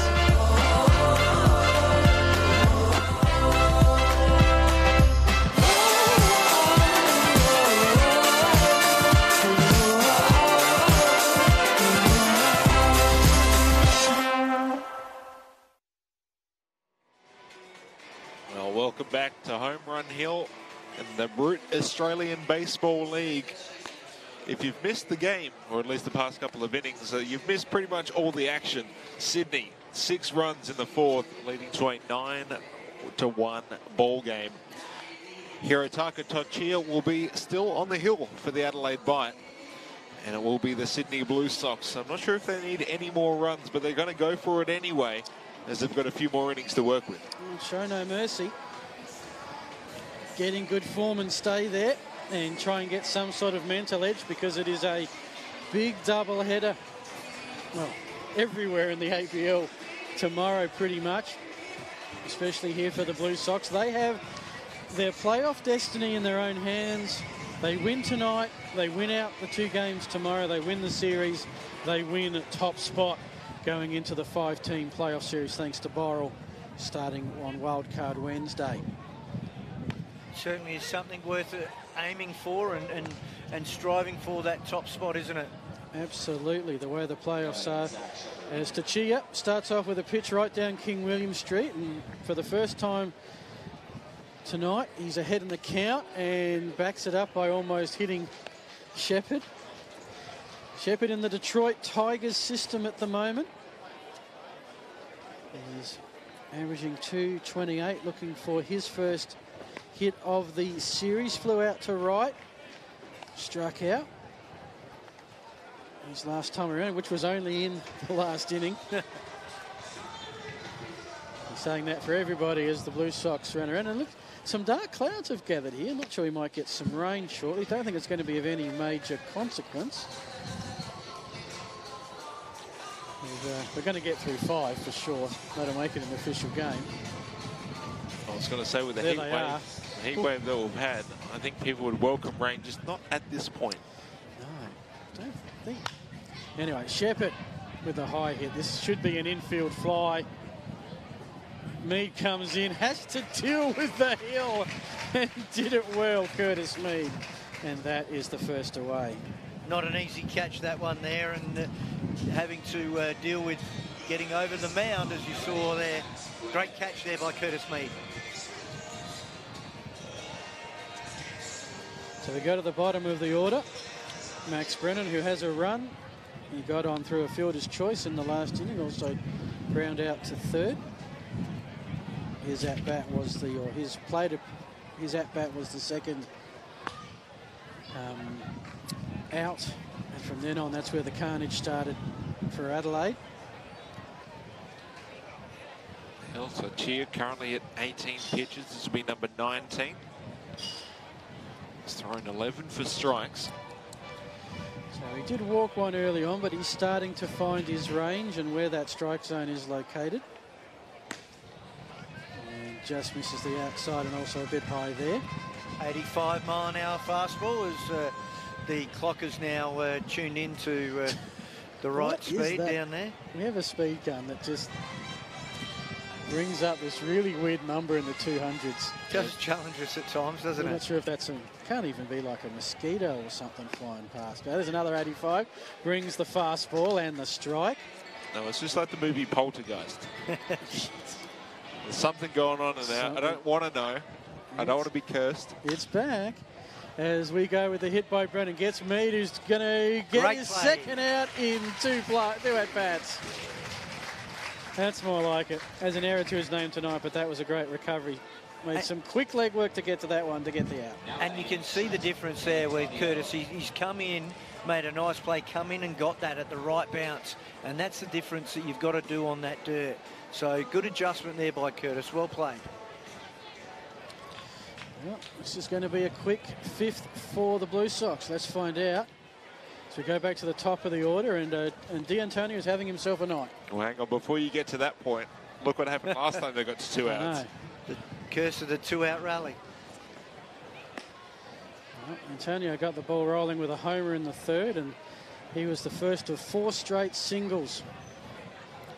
And 6 straight Blue Sox on base, which ended up eventually with 6 runs.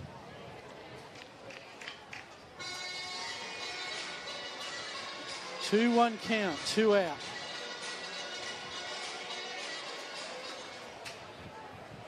Chu trying to work through clear inning here. Played past Welsh and fair. Oh, they have found the edges of this diamond beautifully tonight, the Blue Sox. Another one in that corner, lost by Rozier. Antonio almost thought he might have had third for a second, but that is a 2-out double to left. There it is, and geez, he drove that hard opposite field down the line, as you could see that. Man, that was a great shot there. He's very happy with that. He's come out swinging tonight, hasn't he?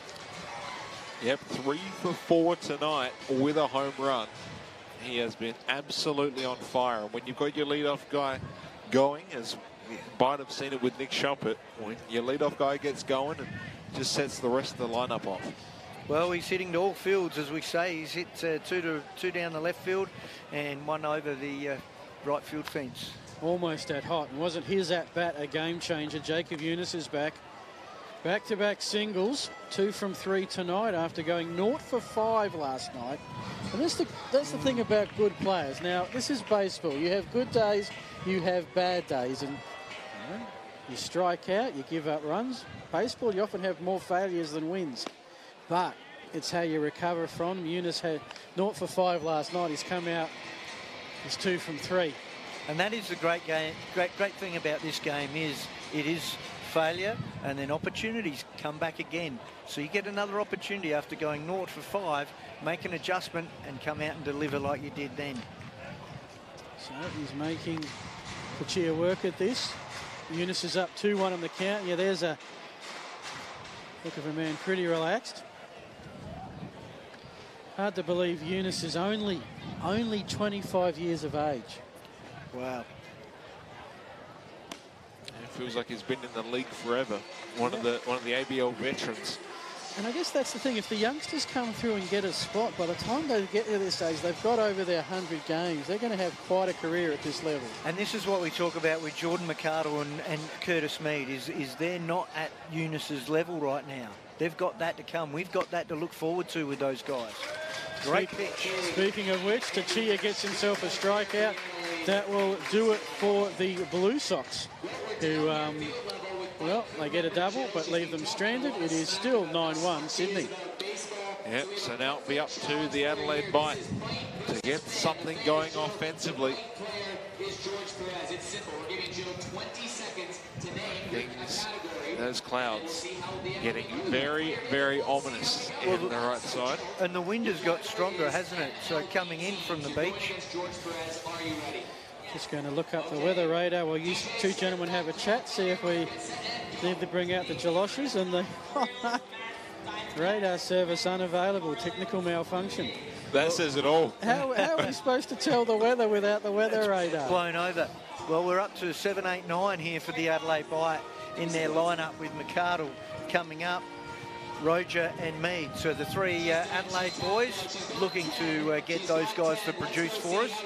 And again, we've talked about the production from the bottom end of the lineup being so critical for successful teams. Most definitely, and that definitely helps with Anderson at the moment. Only sitting at 57 pitches. He's thrown 37 for strikes. He is doing exactly what he has done through his whole career. He is as good as advertised tonight. And he is neutralizing the Bite offense. Not a whole lot of strong contact. When they've been able to make solid contact, it's been in the top half of the order. A lot of that damage coming early. Once he's gotten into that groove, it's very difficult to get him out of it. It is very difficult, and this is the thing we talk about. This is professional baseball for these guys. They have to make these critical adjustments. We know that he changes speed. We know that he's not overpowering.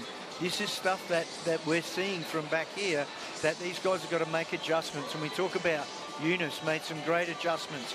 Good, successful players can make those adjustments in one at-bat. Just an update from Geelong. Top of the 9th with a 3-3 ball game. Brisbane loaded the bases with none out, and TJ Bennett has scored some runs. We'll give you a score update of that game very shortly, but good news for the Bandit fans, not so good for the rest of the competition. As McArdle comes in, fouls that one into the softball diamond. Certainly don't want a home final. Well, Brisbane, no one else wants Brisbane up there. They're quite dangerous in their own field.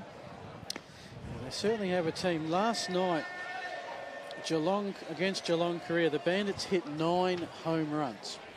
in one game. That's an average of 1 per inning. Yeah. The Blue Sox average half a home run a game. Dimensions of each field, Phil, do we know that? That would be an interesting one. Well, they've hit a few homers at Geelong, but it wasn't noted as a home run paradise. Can be, I think it's at Warren Ponds, the location of that field, and it's a little bit open, and I believe it can get windy down there, so maybe it was blowing out. Who knows? But McArdle swings through that, and that's Jordan McArdle up and down, and that is strikeout number 350 for Craig Anderson. Well, a feat which no one here knows or appreciates. We do. Congratulations. I'm sure the fans who are watching, the Blue Sox fans watching on the stream, will be very, very happy with that. Not just for the way he's been pitching right now, but he has been an absolute staple of the league and ultimately been now an elder statesman, passing the torch to the young guys. And, you know, showing, hey, he may be retiring, but he's still got it. 350, there it is. Congratulations. Well done, Craig. Well, TJ Bennett went in, hit into a double play, and there was one score in that, so it was a sacrifice double play, if you could believe it. Brisbane on top as Rozier. There's that shallow fly ball again. And then Andy Campbell comes with 2 players on base and hits a home run. So right now Brisbane lead this by the score of 6-3 in the top of the 9th. And the Sydney Blue Sox have lit up the feed. Congratulating Craig Anderson with his 350. So they acknowledge that, we acknowledge it, and well done. The frustrator is a comment, and that is exactly how he's going about it. He is just frustrating the Adelaide hitters, and the tally of those short fly balls is just the way of he's getting it, their timing out, and doing a great job, and very economical. Yep, just the 3 hits, just the 1 earned run. By ABL standards, that's over 5 innings is a good night, and he is 1 out away from being the pitcher of record.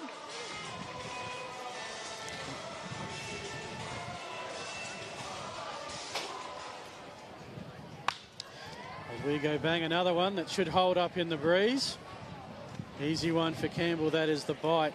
1, 2, 3. And it is Sydney 9-1, bottom of the 5th.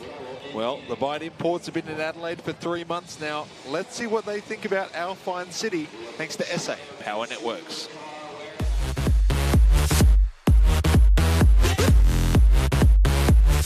Adelaide's amazing. Adelaide's awesome. The city's nice. The team's nice. Everybody treats us the way we want to be treated. And whoever wants to come should definitely come and see what it's like. Living 5 minutes away from the beach, walking distance, was pretty easy for me. The city, the fans, the support from the Crows, you know, their facilities is the best that any team has in the league.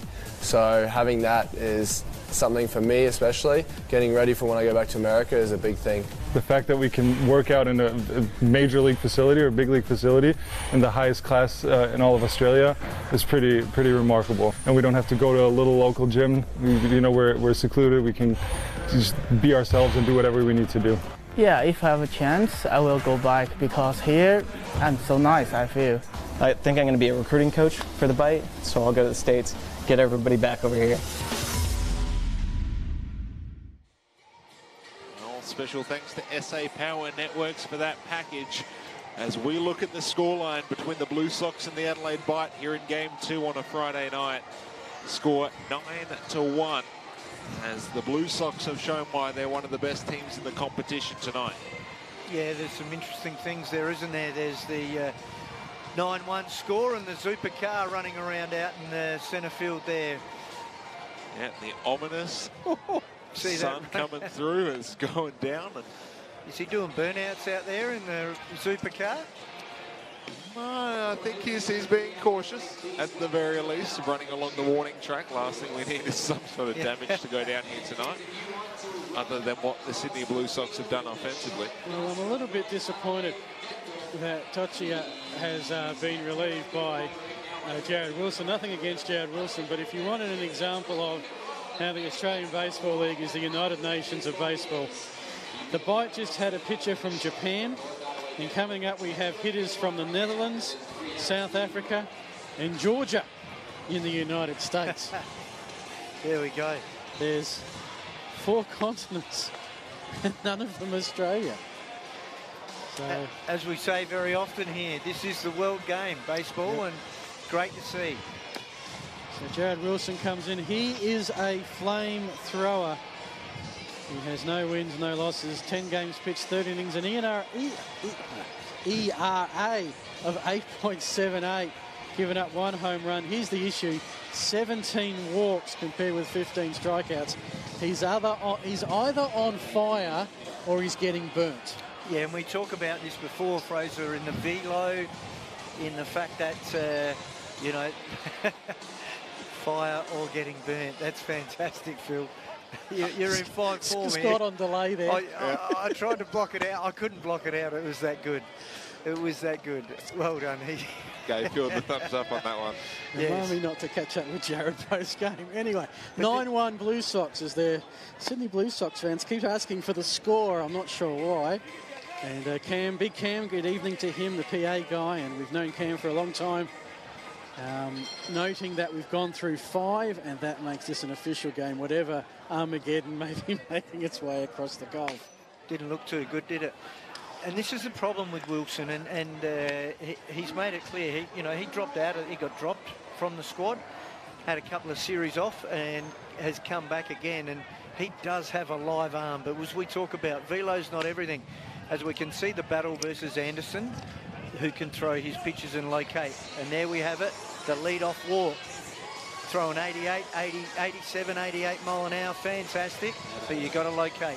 Yeah, keeping on the fire motif, I mean, that's what burned the Sydney Blue Sox last night. Runners getting on base. Really, Adelaide didn't have to do a whole lot to score those runs last night. So now, shoes on the other foot, and Sydney have been really able to capitalise. They have indeed. Well, so far, every time they've got a runner on, they have scored. And that is the production. That is the importance of production. So should Ed Brisbane have had another run? They lead Geelong career 7-3, well on the way to taking a 2-0 lead in their series and just keeping that pressure on the Blue Sox. There are tie-breaking scenarios galore, but what Blue Sox fans need to concern themselves with is that if they finish first in the Northeast Conference, they host a semi-final against Perth or Melbourne, or maybe Brisbane or Canberra. If they finish second, they're on the road in the semis. They don't want to finish third in the conference. They don't want to get bypassed by Brisbane and Canberra. Then they're on the road for the wild card and unlikely to see a playoff game in Blacktown.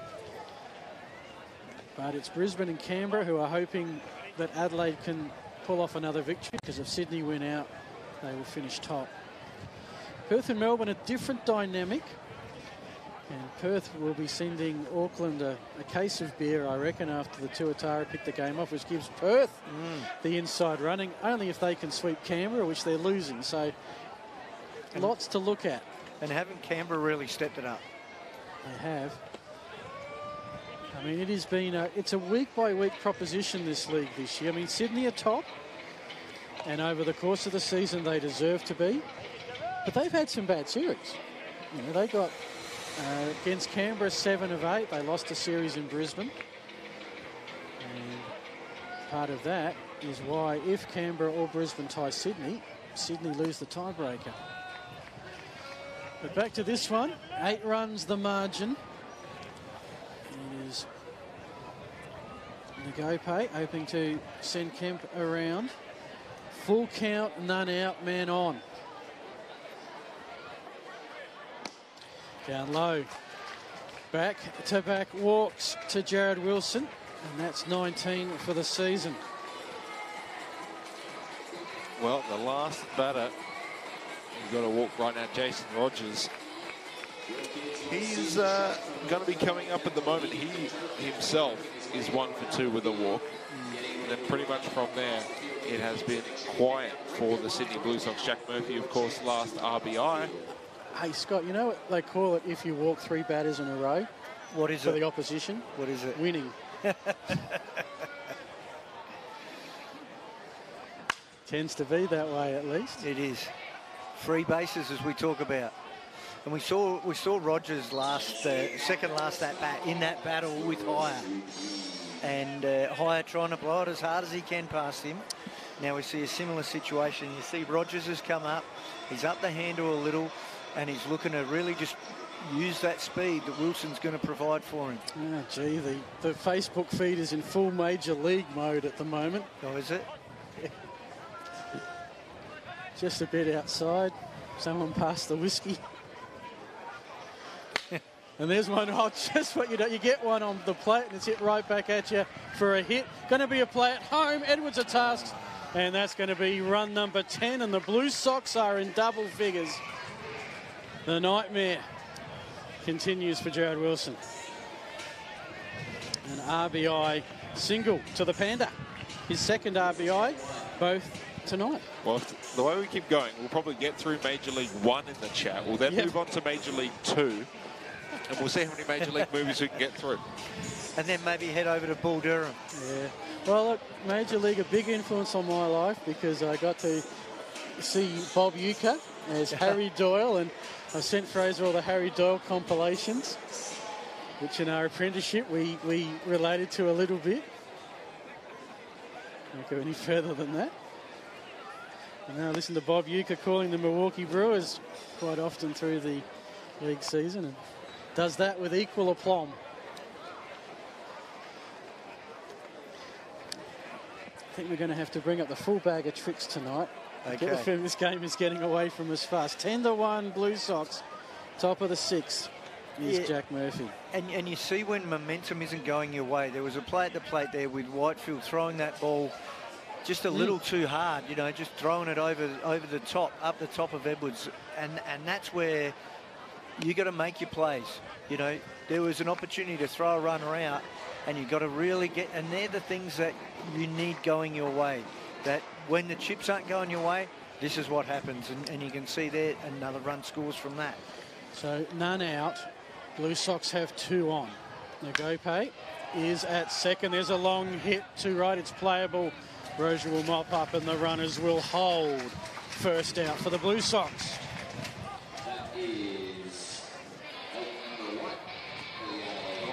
Even with the PA announcers here making sure how many outs are on the scoreboard. 1 out for the Sydney Blue Sox. This will now be Michael Campbell coming in. That chews into some time, doesn't it? Just a little bit.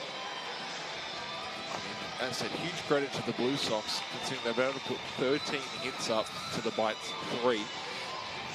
Alex is suggesting that the Bite find where Joe Boo is hiding. Oh, they need the hats for the bats.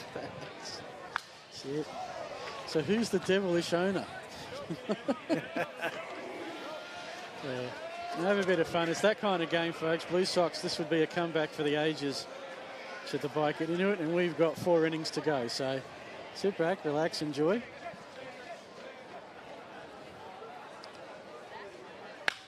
So that one is put in the strike zone. Hit straight to Schumpert, looking at the double play. 1 and 2! And on a low night, there's a bright light. Wilson eventually gets out, having given up just the 1 run. And here come the kids in the Diamond Dash. Well, we'll have to see who is going to win the race. We did a bit of a call. Where are they going? The kids have lost their way. Some have gone to centre field. They think that they are the Frees.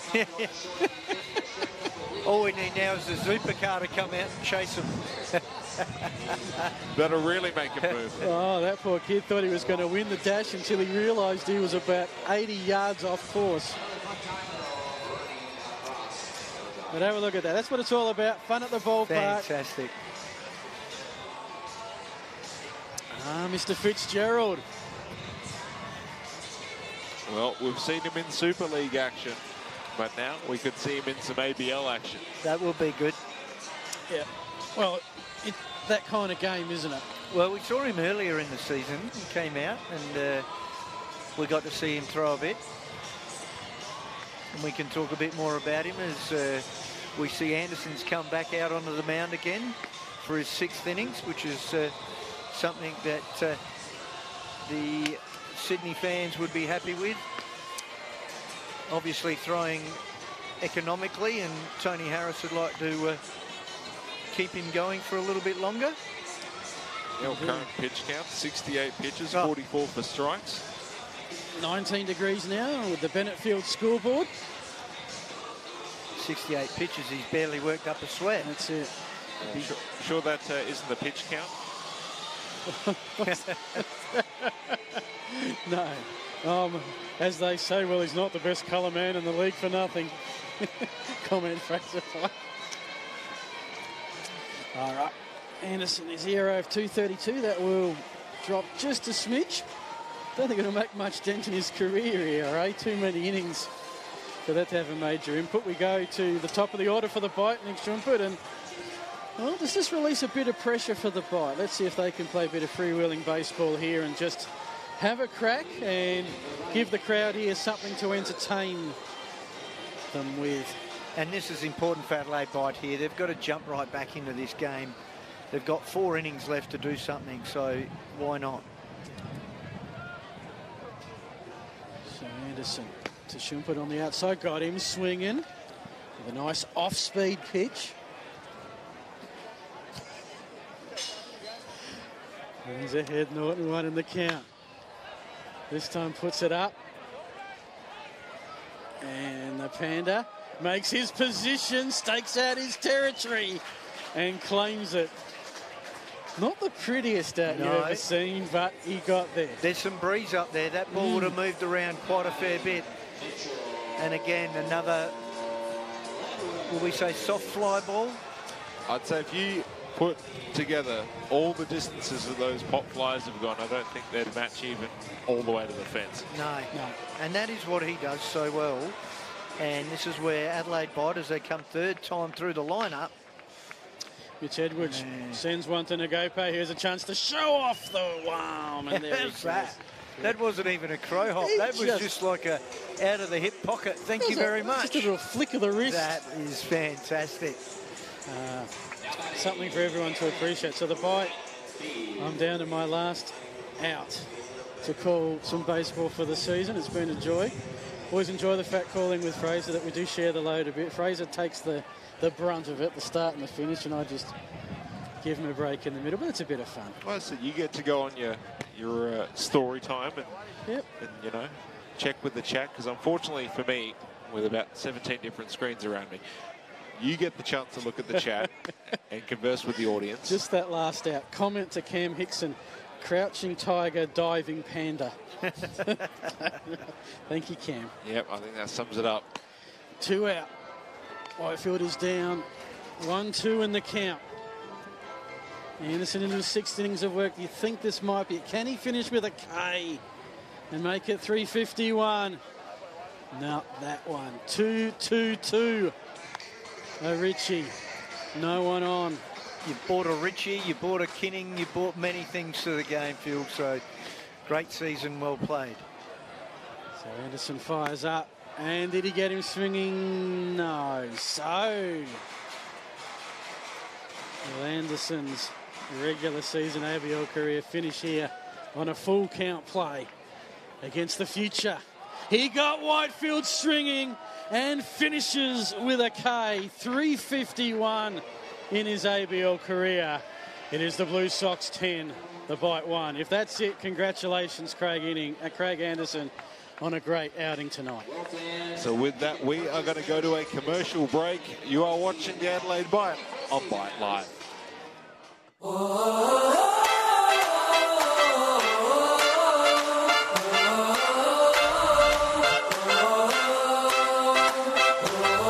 Hi everyone, and welcome to the Crow Show, brought to you by Foodland. Hello everyone, and welcome to another episode of Footy Plus.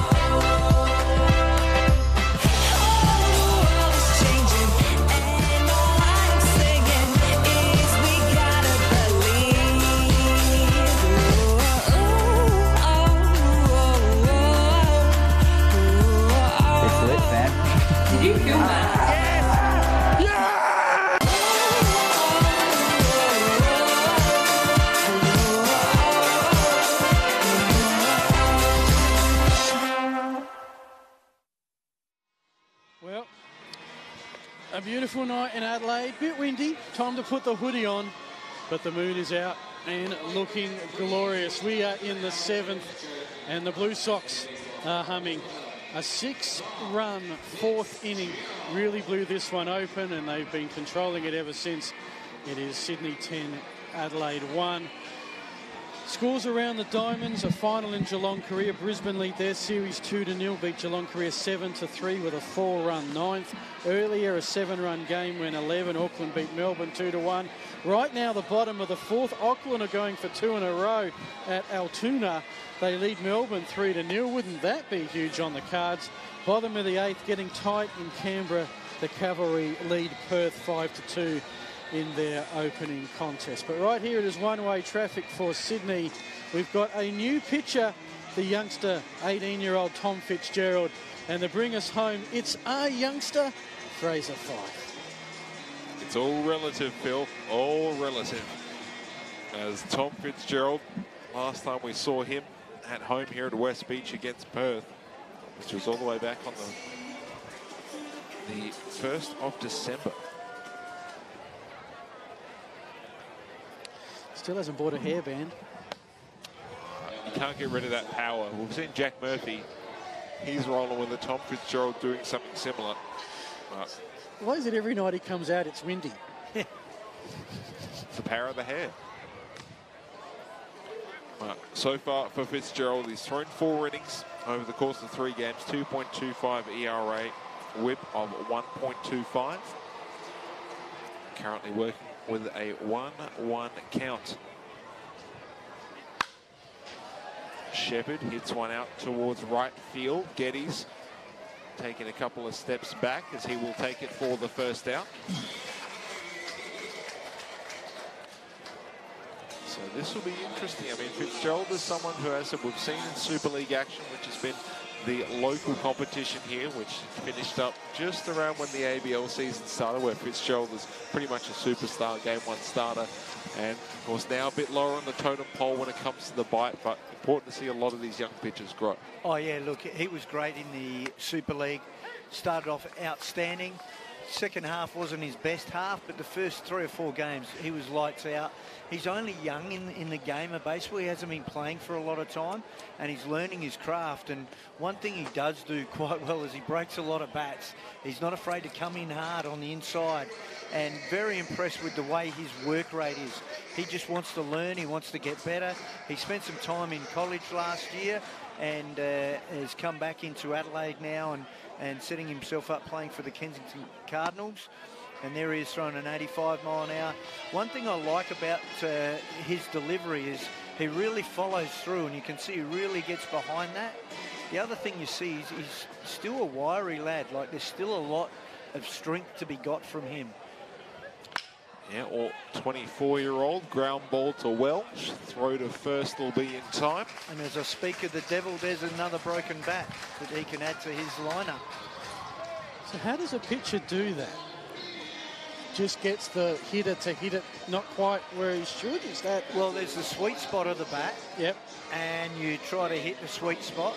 And then when you come in hard on that fastball, you can hit the weaker part of the bat, being the top of the handle, or you come out in front of it and you can snap it. But a lot of the time he does is with the hard fastball inside, and hitters not being able to get the meat of the barrel of the bat to the ball. You see that really with composite bats as well, where they've got the changeover from different materials. Yes, and that's obviously why they use that. As D'Antonio having himself a night as he gets another hit to his tally, his 4th consecutive. Wow. As he is now 4 for 5. And all of a sudden he's 4 for 10 for the series after being 0 for 5 last night. That's a recovery. And even that hit didn't sound quite right. No, and that's the good thing about, as you can see, he's also got long levers, as we talk about. Long levers being long arms, long legs. So he can really wind back on the ball and let it fly. And the other thing he does is he's a lot more consistent in his strike ratio as well. Currently facing Jacob Eunice. He himself is having quite a night. He is currently 2 for 4, considering as he went 0 for 5 with 2 strikeouts last night. He has turned that around and then some. And this is a real baptism of fire for Fitzy here, coming in with some quality at-bats, quality hitters. But I think a great thing, you know, we talk about Curtis Mead, Jordan McArdle, Edwards, Whitefield, Fitzgerald, Garn. You know, the list is starting to pile up of a quality young Australian lineup. Oh, bouncing ball. Going to be a slow roller to McArdle. He's just going to step on the base, and that will retire the Sydney Blue Sox. So Fitzgerald lets D'Antonio on, but who hasn't tonight? As it is now the 7th inning stretch. And yet, for one last time on Bite Live, it's time for you all to be upstanding and have a stretch as we take you out to the ball game. Do you know the one thing that we see so well from the future of the Adelaide Bite looking so bright? You know, when we talk about that, and we're talking about, we saw a guy like Eunice who took some time to get his craft right. And again here, you can see the Adelaide Bite. Okay, last season was a terrible season in terms of the future and the past and the history. And you can see this year we were so close as a club to get into the playoffs.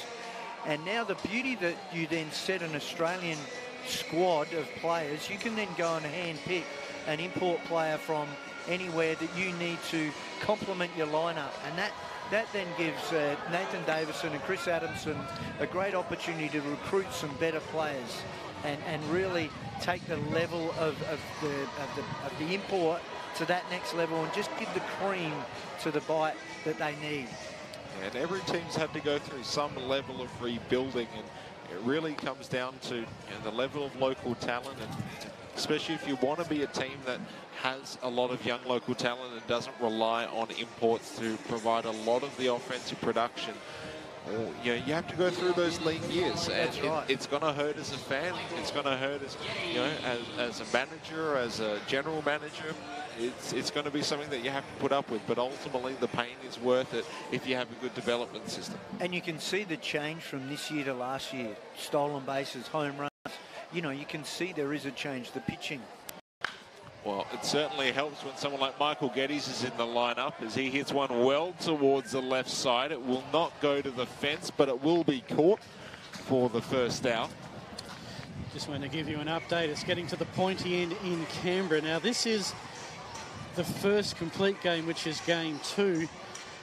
I'll try and make this simple. Game 1 was delayed last night. That will become game 3, an early one tomorrow. So there's 4 double headers across the ABL tomorrow. Going to be a big day. Top of the 9th, 1 out. Perth trail Canberra 5-2. Well, Chen trying to get the bunt down, but just finishing off our thought. I suppose it's definitely easier when you've got someone like Marcus Solbach, Kurt Hire, Reynolds all in your lineup producing at a high level. So while we did talk about the core, the prospects and imports that Adelaide have brought over, and Sydney by extension as well as a bat that'll be caught. And applause. Steph Welsh showing off the reflexes. And it's interesting because you get 2 types of import recruits. You get the affiliated guys that are with major league systems, and it's very rare that you see them again. Yes, that's right. Because this is a step on a long ladder. But if you get guys that are in the indie leagues or maybe from overseas, they're the ones probably more likely to come back because this is just another level of playing for them. And Chen's a classic example of that, Phil. You know, we've seen him back again. And what a great handy inclusion he's been to our lineup. So you can see, and I've been privy to see firsthand, the amount of time and effort these guys are putting in to make the turnaround happen. And they did so well this year in the recruiting of the players that they've picked up, and the long term, and the future does look bright. And I think you'll see that next year will pay dividends for the Adelaide Bite as well from the work that they've put in this year. You know, to turn, as you said, Fraser, to turn, it takes time. It can't happen overnight, but it can happen, and it will happen. So look at the Blue Sox's most recent history, considering they've had a couple of lean years now, and now they're pretty much the cream of the crop. Perth come back last year. Brisbane a few years ago. Once they got going, haven't they got going? So every team has to deal with it. Some just deal with it better than others. And these days, it's as we talk about, it's the world game. You've got to look around the world to try and find players, and you've got to know who's in form and who's not in form. As Chen gets a walk, and look at him hustling up the line. Yep. Keen as mustard to get up there. It's great to see. Final in Canberra. Cavs take a 1-0 series lead, 5-2. Perth. Well, Auckland gave them a gift, and Perth didn't open it with that result earlier today. And everyone in the northeast is winning today. Wow. They lose together, they win together. It's just a crazy competition. Well, Wells stepping in right now, 0-1 count. Pretty sure after catching Chen's bat, maybe if you could use 2 out there, 1 in each hand.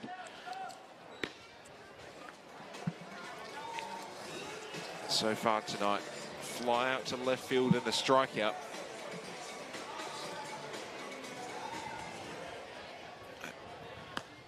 I know the scoreline is what it is at 10-1 at the moment, but I mean, the way that Anderson has been throwing has just been absolutely impeccable. He doesn't want it to end. No. So really a magnificent pitching performance, which has probably been overshadowed by the offense. And we mentioned last night, Sydney, their first 5 seasons finished everywhere in the playoffs in the regular season, and 5 straight years finished 3rd. Not only did they not win the championship, they never got to the championship series. And for Anderson in his final year, wouldn't that be something? Well, hard hit to Welsh, and ultimately it will go into the glove of Campbell. So 2 out for the Adelaide Bite, as it will bring up Jordan McArdle. And it just goes to show you how hard these championships are to win. And we got quite Adelaide Bite getting close 2 years ago, 3 years ago, 4 years ago, around the mark, and then dropping off, which happens. You know, you see, you get that's your window. You miss your window, it closes, rebuild, and go again. Should mention we've had a couple of defensive substitutions for the Blue Sox to open this inning.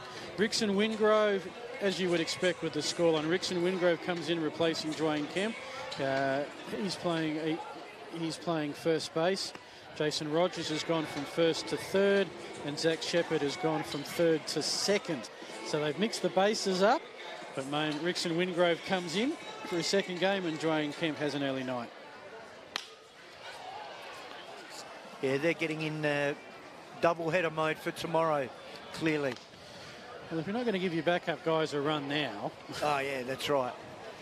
Which I can see there is a bit of movement down in the bullpen, so we would probably see another pitcher coming out next innings for the Sydney Blue Sox. He only needed a 5 for the win. He's gone 6, got another strikeout. Been a great regular season finale for Craig Anderson as we go 10-1 at the end of the 7th. Well, time for a bit of fun. Let's get behind the scenes, look at what the players get up to away for the Diamond. Stay tuned. Here are the Bite players in carpool karaoke.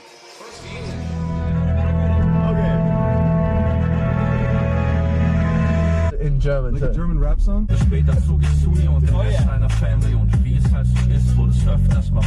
My fire, the one desire. Say you never ever leave from beside me, cause I want you and I need you. I'm in love with the shape of you. What's wrong with the world, mama? People living like they ain't got no mama. Baby, I'm dancing in the dark. Go get him, dude. Nobody knows this? Get it, Marcus. Get it, Marcus. Get it, Marcus. Take it away, Marcus. Singer? A little bit. Oh. Kiss me slow. AC on, Jesus, hot. You're bound to get irate. Yeah. Good job, guys.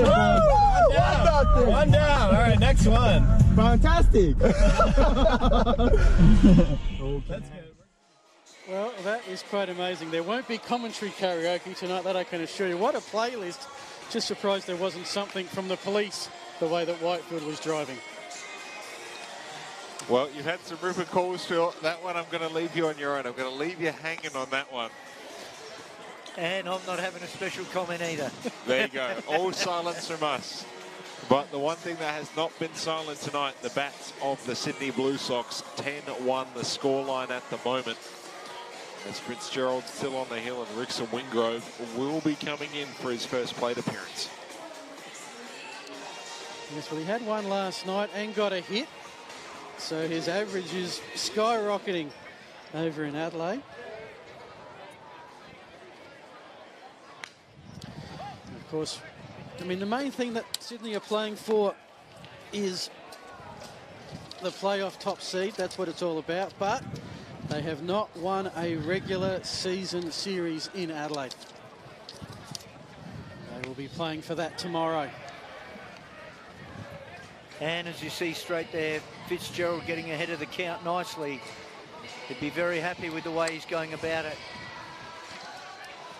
Well, a quick 0-2 count. And pitch inside. Again, showing that good velocity, 85 miles an hour on the gun.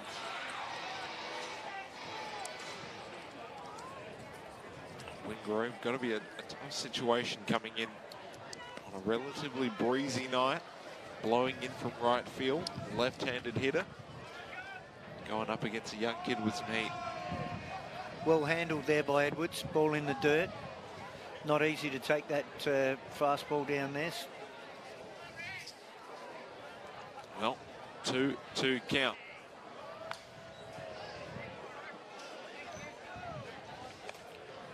Right now, Sydney, 14 hits, 10 runs. To Adelaide's 1 run, 3 hits, 2 errors tonight. He thought that Sydney were going to be hungry for this win, needing to get 3 out of the 4 to secure the top spot. Was last night being shut out. They've made up for it. Given Geelong career have probably thrown their best punch at Brisbane, Sydney are going to need that tomorrow to stay ahead of the Bandits. So, payoff pitch. Wingrove swings through. Strikeout for Fitzgerald. And 1 out for the Sydney Blue Sox. As it will be Gifton Gobay stepping up tonight. So far for him, he has 2 doubles to right. He's got 2 RBI. He's worked a walk. He's had himself quite a series so far early here in Adelaide. And he goes another one into right field in front of Geddes. Well, Gobay. 1, 2, and make that 3 hits for him tonight. And all of them to right field. This is funny because D'Antonio was favoured left all night. Yeah. Gobay has gone to the right. They've seriously covered the diamond. And they've really been precise with some of their hits down the lines as well. Well, speaking of precise, this one's going to go towards Geddes, right into the glove. But not enough power there from Jason Rogers, as that will be the 2nd out. That was an interesting shot, that one. As you can see, that ball got up higher than the previous doubles that were at right field. The ones were lower. They were more around just above the home run fence, and they seemed to have a lot more carry. Once that ball got up in the air, it really seemed to die down and almost hook around to Geddes with this wind playing a factor. Yeah, well, initially off the bat, I thought, you know, right center alley, and yeah, Geddes, fortunately enough, slicing directly to him. Didn't really have to move a whole lot. It was a bit of a slice like my golf swing off the tee. Well, yours isn't dead straight? Man, hooks around. No, I'm a slicer. Yeah, me too. Remember, first time I played golf, and hopefully I'll be able to continue this story, but it'll be a flyer to left field as that will retire the side. All right, as we head to the midway through the 8th, Time for us as a broadcasting team to say some thank yous, and it's a long list. We'll start off with our sponsors. SA Power Networks have been superb sponsors of the Bite in our coverage. You've seen them sponsoring the quiz, many of the snippets. Special mention to Travel Victoria, who sponsored the series that Eric covered with the team, the big one. We all wanted to see it between the Aces and the Bite. I want to thank the Brood Australian Baseball League, Sam Finn, Andrew Reynolds heading up the broadcast. Also David Penrose, who answers a lot of my weird stats questions at all sorts of ungodly hours. So thanks to them and good luck with their coverage to the finals. To all the different ABL clubs who provided us info, Geelong Career especially, who actually gave us a broadcast, to voiceover, and of course Dave Muggleton from Spacequake Sports, who helped make that a reality. To the Adelaide Bite Club, I want to thank Nathan Davidson, or Davo, all the staff who do so much with so little, and all the volunteers who do a sensational effort as well. To Tank, the coaches, the players and the teams, your efforts during the season give us the highlights that we love to bring to the viewers. Special thanks, of course, Eric Bolnar, who's sort of our boss, General Manager of Operations, a more passionate sports administrator and commentator I have yet to meet. Then there's the Bite Live team, AFC Media, headed up by Ian Shuttleworth. We'd like to thank Director Braden Chamberlain, Graphics Alan Hinks, Audio Scott Marshall, the intrepid camera crew of Jake Zapier, Blake Stringer, Justin Eckert and Jordan Aguda. And finally, our producer, Lisa.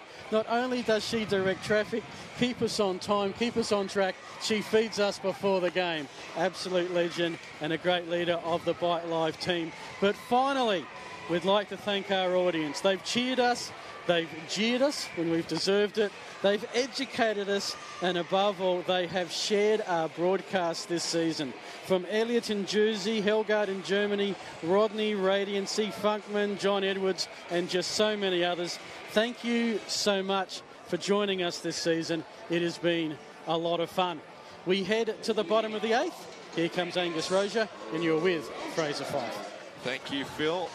I don't think we could have put it any better than that. Well read, well spoken, and also, Phil, thank you for having me, and Fraser, thank you guys.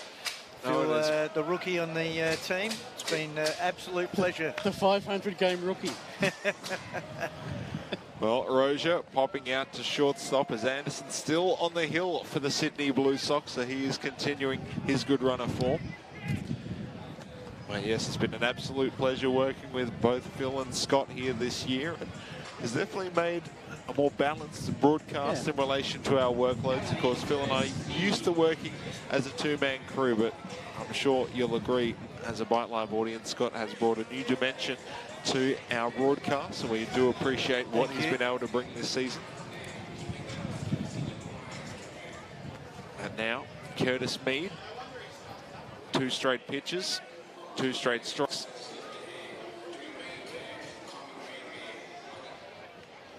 And right now, searching to get on base here with 2 strikes, flown out towards right field, and it will be taken by Brennan for the second out. And unfortunately, another weak fly ball that we see there from the Adelaide Bite. We almost should record that, shouldn't we? And just play it, because it's been repeated time and time again. Yes, unfortunately. Well, lineup going to turn back over to the top. Nick Shumpert. I think for the Bite right now, just trying to get some good swings in. They've tried all night, but that has been a very difficult task against the veteran in Craig Anderson. And Shumpert hits a line shot to left, and that's going to go all the way to the fence, almost one hops it. Shumpert going to go into second, and he will get in standing up with a 2-out double, and this crowd comes to life. Some good fortune there for the Bite, who have struggled tonight. Yeah, indeed. They not have only been outscored 10-1 coming into the 8th, they've been out hit 15-3. And so Ken Shumpert and those that follow, the Bite fans that have turned up in their numbers tonight, with something to savour to take home. So Shumpert at second, Mitch Edwards now coming in. Anderson. From a pitch count perspective, at 101, he's throwing 68 for strikes. Higher made it to 81 through his 3 2/3. Edwards lines one into left. Shumpert's going to be waved around, and here comes a run for the Bite. I don't think we've heard a louder cheer. Jeez, they really have got excited, the Adelaide fans. Happy to see a run score. They've been thirsty for runs, and they just haven't had them. Yeah, Mitch Edwards had another RBI to his total. Gives him something to take away against his old club. And ensures that his average stays in the 300s. Well, now Matt Hutchings coming in for Aaron Whitefield. And Hutchings on his own, I believe he's averaging 500 in his limited action. Of course, his first start was in the drubbing of Geelong Korea. As he flies one out to right field. Brennan ranging back. That one is going to go to the fence as well. Edwards being held up at third. Hutchings going to end up at second. And the bats have come to life all of a sudden. Hutchings is going to end up with the highest average in the ABL this year. He's come in at 500 and he's just got another hit. That is fantastic. Great to see by Matty Hutchings. You know, and we talk again about the future of Adelaide Bite. It is bright, and to have a young kid like that, you can see that we know that he tore it up in the Super League. He gets an opportunity against Geelong Korea. He gets an opportunity here, and this is fantastic to see for the Adelaide Bite. So Michael Geddes with the potential to drop in some runs and make this scoreline a little bit more even. And so they were working on Anderson to see if he could finish with a complete game. How's his pitch count travelling? Currently at 105. Okay. Unlikely now with 4 outs to get. Yeah, that 100 mark always starts to create a bit of angst for a pitcher. Once you hit that 100 mark. Well, all except Mark Hamburger. Yeah, he's something else. Or Darren Fidge. Yep, back in the day. Right, quick 0-2 count here against Geddes. Well, SABL have the rule of 105 for pitches now. Okay, so it's a mandatory thing. Yes. Did something spark that? Yeah, there was quite a bit that did over the course, and pitchers being able to throw extra innings or longer time. Also, as a league, wanting to make the decision to try and create healthier arms, and not leaving it up to a manager or a coach to potentially fry a pitcher, and also development of pitchers throughout the league. Well, that's generally been a concern in college ball in the US for ages now. A lot of high-priced prospects when they're getting $1 million deals and signing bonuses, and you've got managers who are essentially using the pitchers for their own gains and really burning through them because they've only got them for so long.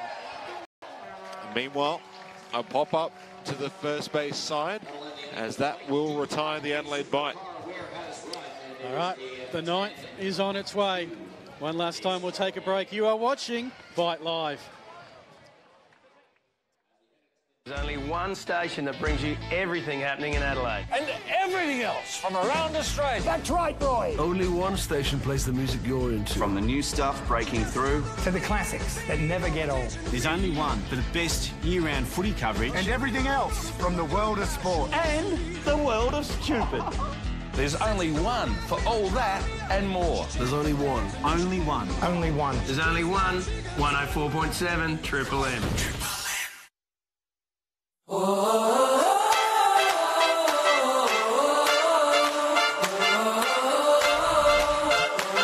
Hi everyone, and welcome to the Crows Show, brought to you by Foodland. Hello everyone, and welcome to another episode of Footy Plus.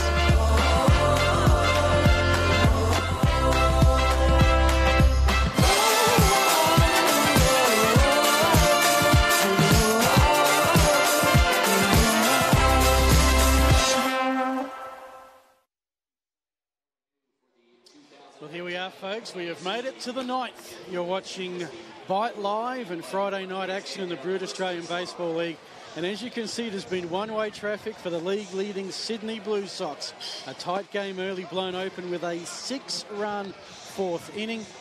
And since then, we have been going off track rather extensively in the commentary this evening. Fitzgerald looks like he will finish it for the Bite. He'll start off the top of the 9th. And Sydney will look to add to their 8-run advantage.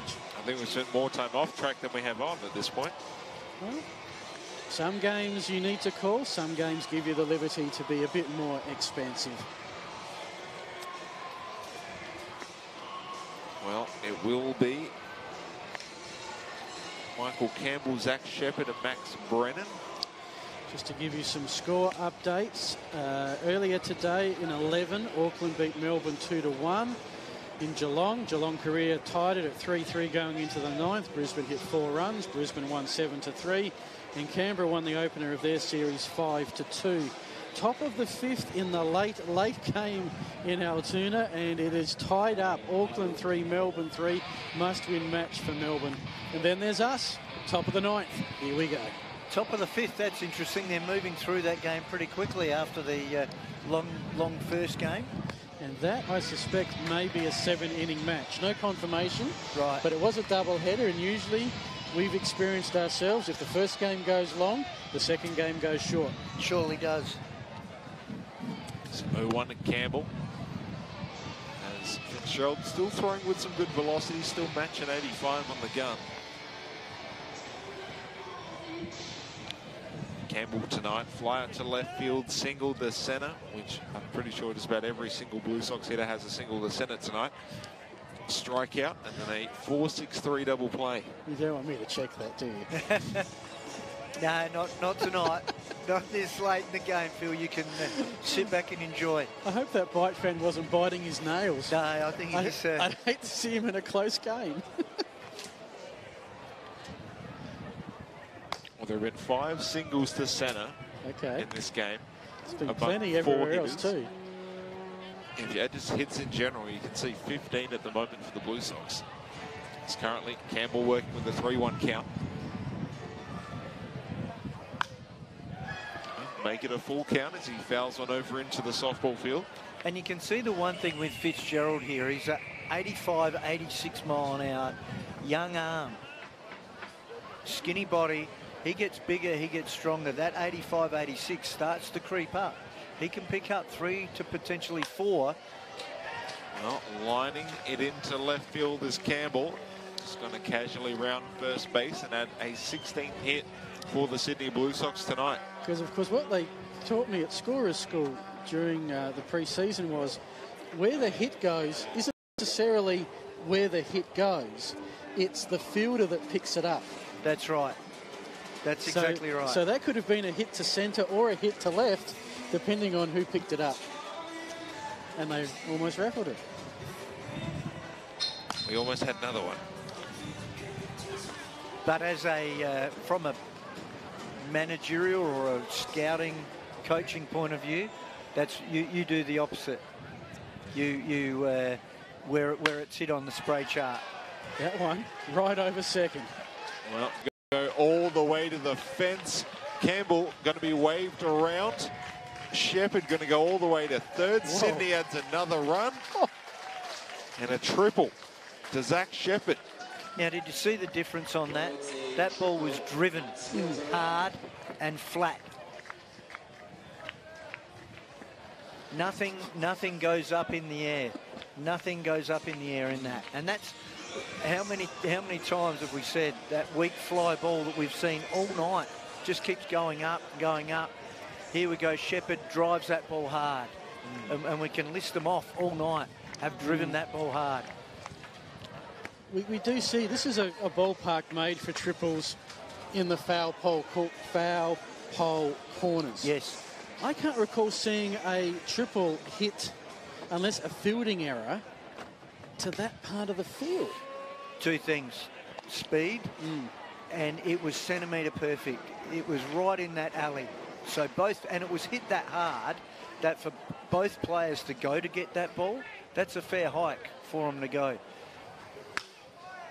if I'm a Sydney Blue Sox fan and I'm watching this, I'd be getting pretty excited about the weeks ahead, because what we've seen tonight from their offense is some quality hitting. Quality hitting when they're down in a situation, and quality hitting off good opportunities to drive in runs. Well, another one here that could potentially get past Shumpert. He can't get that, so a run will score yet again. Make it a 12-2 ball game. Yeah, it's been a great year to be a Blue Sox fan. On the field, they're obviously league leaders at the moment. Off the field, something like a 36% increase in their crowd numbers, as this might be Fitzgerald's night. And they, you know, Blacktown often was seen, it's out in the middle of nowhere. Who would go to a baseball game at Blacktown? Well, I tell you what, last Saturday night, they filled the joint. Almost 2,500 people were rocking the place. Big Cam was having fun on the PA. So on and off the field, the Blue Sox are having a great season. We wish them the best when the playoffs arrive. And great to see Fitzgerald have a good outing. And when the present isn't that great, you look to the future, and there's a lad there. Yes, exactly. And you know, that's a good opportunity for him to get some miles in, and we talk about innings pitched and games and getting your time up in doing your time and learning and getting your craft right. So a great opportunity here. He's had his time. He's gone away from, now they'll sit down, him and Luke Prokopec will go through what he did well, what he didn't do. He'll see against the quality hitting lineup of Sydney, and that's a great learning curve and a great apprenticeship. And now we see Todd McDonald coming out. And again, Todd McDonald, new to pitching, not known as a pitcher. And we saw he came out a few weeks ago. He came out in his one of his first times, and we talked about he came in and he basically got nine pitches in an inning, an error at second base, and then bang, it all went south after that. Had a bit of trouble with his footing in the mound. And then it just went backwards for him. But another guy that throws with some high velo. Yep, we'll see how he goes. 1 2/3 innings pitched, 6 earned runs, an ERA of 32, 4 walks, 1 strikeout. They're the stats. But he gets a chance here to work on that. And you talked before about guys playing for spots. Todd McDonald has talent, was a real red-hot prospect as a teenager until the knees just didn't play nice, and he's been struggling with injury and then getting back into form, and you can only hope a kid like that finds the potential eventually. And here's a chance for a step back. Well, he can swing it with the bat. I've seen firsthand. He's left the park here in Super League. First home run in Super League history. That's it. And also quite a handy outfielder as well as a first baseman. And now on the hill. So looking at reinventing himself and finding an opportunity for him. And he does hit the 90s. There's no doubt about the speed that he's got. Again, it's being able to throw your strikes and command the strike zone and own the strike zone, as we saw with Wilson. Struggled. Yeah, well, it's been the tale of two pitching approaches. Craig Anderson is showing that having good command and some good movement can get you pretty far in the game of baseball. But if you're a Sydney Blue Sox fan, the key is not just having a good regular season, but getting hot at the right time. I feel like if Sydney can put together 2 more good performances tomorrow, they would be sitting quite pretty. Home field advantage is massive too. The Blue Sox, 20 games at home, 14 wins, 6 losses. That is the all-time best home record for the Blue Sox at Blacktown. The most wins with 14, the least losses with 6. Well, imagine how many people they'll get out there. Yeah. They'll have to open up another stand for them. Speaking of which, you can advance purchase some tickets. Go to theabl.com.au. And you can check out the Sydney Blue Sox website as well. I'm sure they'll direct you. So currently, Trent D'Antonio working with a 2-2 count. Jacob Eunice in the on-deck circle. D'Antonio, 4 straight hits tonight. First bat was a 5-3 ground out. Since then, he has been the toughest out for the Sydney Blue Sox tonight. You dream of these sort of nights. You dream of them after you 5-3 ground out to third and then bang, bang, bang, bang. Thank you very much. It's amazing how a game can change in a night. I reckon that Eunice, I'm trying to find the stats at the moment, Eunice and Antonio were almost hitless last night. Tonight, 6 hits. The top 5 batters have got something ridiculous like 13 hits and 1 to 5. Well, fly ball to right field. That's looks trouble. to be playable, but it is going to be trouble. McArdle coming in, Shumpert coming in, Geddes as well, and Shumpert will take charge. So, surprise, surprise, D'Antonio goes down.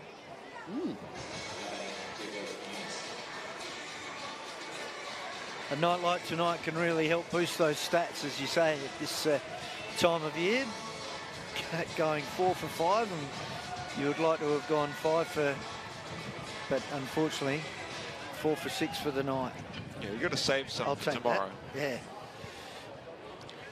Well, Jacob Eunice now stepping in with a runner at first base, still 1 out. Well, as we talked about, there was 2 out in that top of the 4th when Eunice came up to bat, and what an at-bat it was, and it really did set the Sydney Blue Sox alight. Some ball games, you know that there's a moment. Yes. And that was the moment that changed everything. First game last night, there were lots of little bits and pieces that added up to a 3-0 win, but no turning moment. So 0-2, 1 out, popped up. Edwards will take a cursory glance at it. We do have a saying in baseball, Phil, and Mark Haylock, former Adelaide Bite coach, he talks about, and it drilled into a lot of players, it might not be your day, but it can be your moment. And you need to be ready for that moment. You know, you might have fouled off, and there's no point getting upset with yourself. You come ready for your moment, and Eunice had his moment, and bang, that opened up the floodgates for the Sydney Blue Sox. And that's the beauty of this game, is that you can turn so quickly. And that's the thing, it's not going to show up on the box score. While Eunice has had himself a nice night for Sydney, but again, an at-bat like that, even if it was out, would not show up. And really, that's why stats are great as Eunice goes down, but having context of those stats is so important as well. Yeah, because what it did was it absolutely deflated higher. I mean, the actual damage from the at-bat, okay, a run here, a run there, but then it led to the avalanche. That's right. Well, Eunice is going to go away with a 2 for 6 night. Now, he's only come away with 2 hits, but what you would class him as is the igniter of that inning, and a real turn. So Wingrove comes in, 273. Started the night at 300, wants to get it back there. Needs a hit to do that.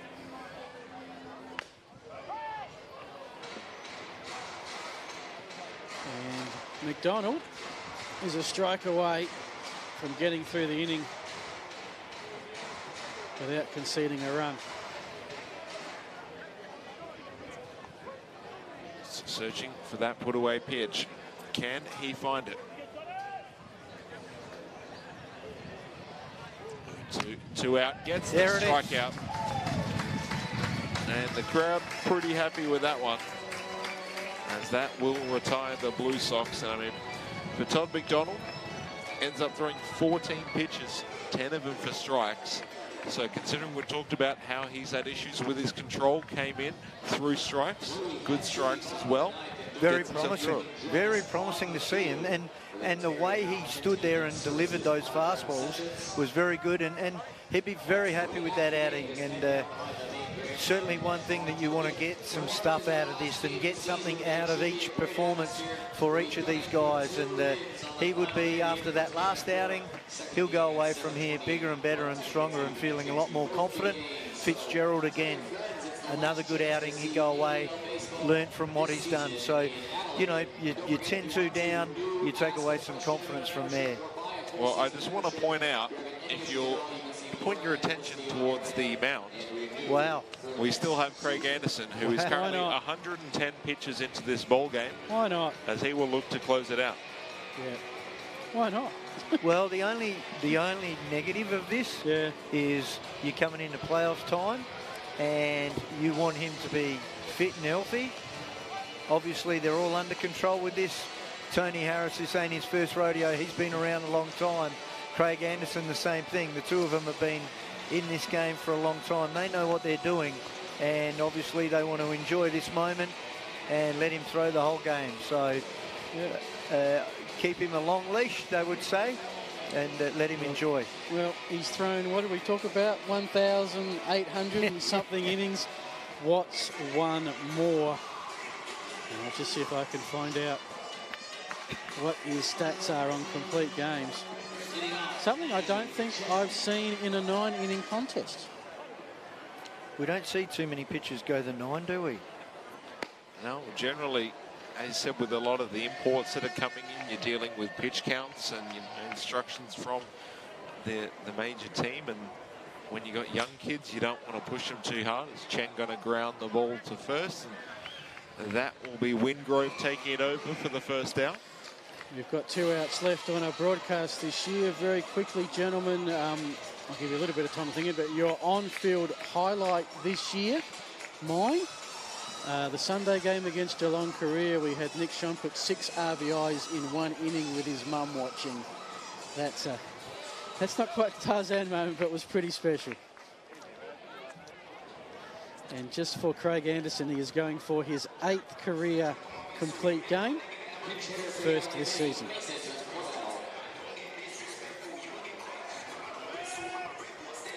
We've got you guys deep in thought as Mason Colville comes for his at bat. We'll see if he gets a run behind the plate tomorrow with the double header. Usually that's when you see pitches interchanged.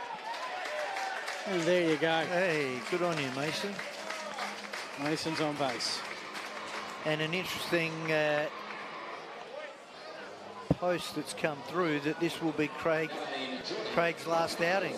Only 3-game playoff series, so someone has to drop out of the rotation. Thanks, David. So that's true. Unusual that your game 2 starter is the one that drops out. So usually you think it's your game 4 starter, which is Luke Wilkins. So if this is it, well, what a way. Yeah, well done. And well done by Tony Harris too. Well, fly ball by McCardle. That'll be to Gifton Gobey at shortstop. We have a 1-pitch warning. I reckon. I've been thinking about it because I thought there's 2 moments that stick out of my head. And obviously you've taken one of the best ones, Phil. But Marcus Solbach's 14 strikeouts, that would have to be one of the key moments for me. End up going the 7 innings, only giving up 3 hits, no earned runs. That was when he really solidified himself as the bona fide ace of the stuff. I was going to ask you who the player of the year was for the Bite, but I think Solbach might have that covered. Yeah, I think he would. I'd say with Shota Imanaga as well, with his strikeout performances and with his pitching, that's probably the best away performance we've seen. Yeah, it was a great outing to see Imanaga pitch. I mean, generally, you know, as a broadcaster, you're not really meant to react to at least the pitch as it's happening. But when you're audibly gasping at some of the breaks that he had on his pitches, that says it all. Oh, yeah, the moment definitely. you sort of break the kayfabe in a broadcast. What? Well, that one will go foul as Rozier will have to go back.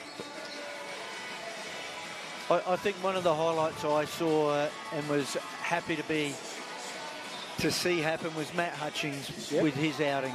You know, and obviously it was a dead rubber. It really didn't count for much, and it was a one-way traffic that game. But for him to come up and get that opportunity and to deliver. And to almost hit for the cycle And as well. almost hit for the cycle. Like, we haven't seen anyone go close to hitting for the cycle this year, and he was one swing away from it. And Michael great Garn to see. starting pitching that game against Imanaga in Canberra. That was a special night. Yeah, there's been some fantastic games, fantastic moments. And here we have it. 2-2-2, the final Richie of our year. Many of you will say, thank goodness, but something's about to happen. So, final, Richie. Ground ball to third, throw to first, and the tag will be in time as Craig Anderson gets the complete game. Sydney win the game 12-2, and that is the final broadcast for Bite Live. Well, we are Bite broadcasters, but we love baseball and we love baseball legends. Craig Anderson is right in that class, and if you're not in the playoffs, that's a heck of a way to finish it off, throw the complete game in a big and very important Blue Sox win. If I was going to ask the moment of the match, it was the Unisat bat. Any final thoughts to wrap us up, Scott? A total different approach from two offensive sides. A great performance by Anderson, as we've talked about. Fantastic to see, but it was the approach of the Sydney Blue Sox, the way they went about it in their offense, really was the difference between the two teams. Yeah. Now they've got to shift gears to a doubleheader tomorrow. I mean, as they put up 18 hits tonight, 12 runs, but they've still got to take some games here. In Adelaide, we've seen game to game, they can either put up a fantastic performance or potentially one like tonight. So Sydney still have to be careful. Alrighty, time to wrap it up. Scott and Fraser, it has been a pleasure. Scott, welcome aboard, Fraser. Thank you. It's always a joy. You let me do some really crazy things. Thank you so much. You guys do a great job. Well done. That is a wrap. The final score, the Sydney Blue Sox 12, the Adelaide Bite 2. If you're in the vicinity, get down to the ballpark. The game's at 4 and 7 tomorrow. That's it from West Beach Park. We leave you with highlights of Bite Live this season. Good night. Well, good day, baseball fans, and welcome down under to West Beach Parks. I think we're seeing some stuff today, Fraser, that we may never ever see again. Fantastic to see from your lead-off hitter. Comes up with a bomb over left field. Thank you very much. Strike three. Chapman strikes out the side. Whitefield goes back to left. Get up on the home run. We've got ourselves a tie ball game. Slide by Get. Did he get it? He did.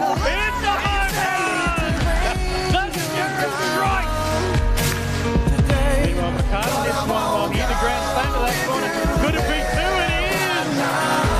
Welcome back, J-Mac. And there she goes! 14 strikeouts in 7 innings today. What a play. Curtis Mead. Stand up. Still alive here at West Beach Park. Getting the crowd to their feet. Going to be a flat home. And the fighter is run. Sends ahead. This is going to Brunel. Flat home plate. Plenty of time. And the fighter is run. Today.